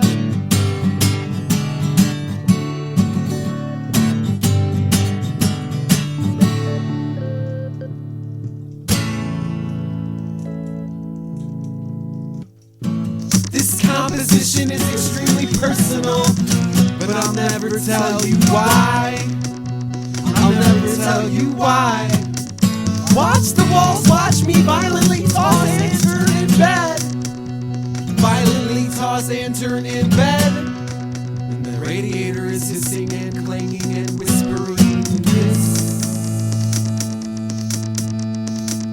The location is west of the river, and I'm wringing my hands and pacing the floors, listening to their Rojo record. But other than that, praise God, I'm satisfied. Praise God, I'm satisfied. Praise God, I'm satisfied. Praise God, I'm satisfied. The stuff that I got'll bust your brains out, baby. Woo.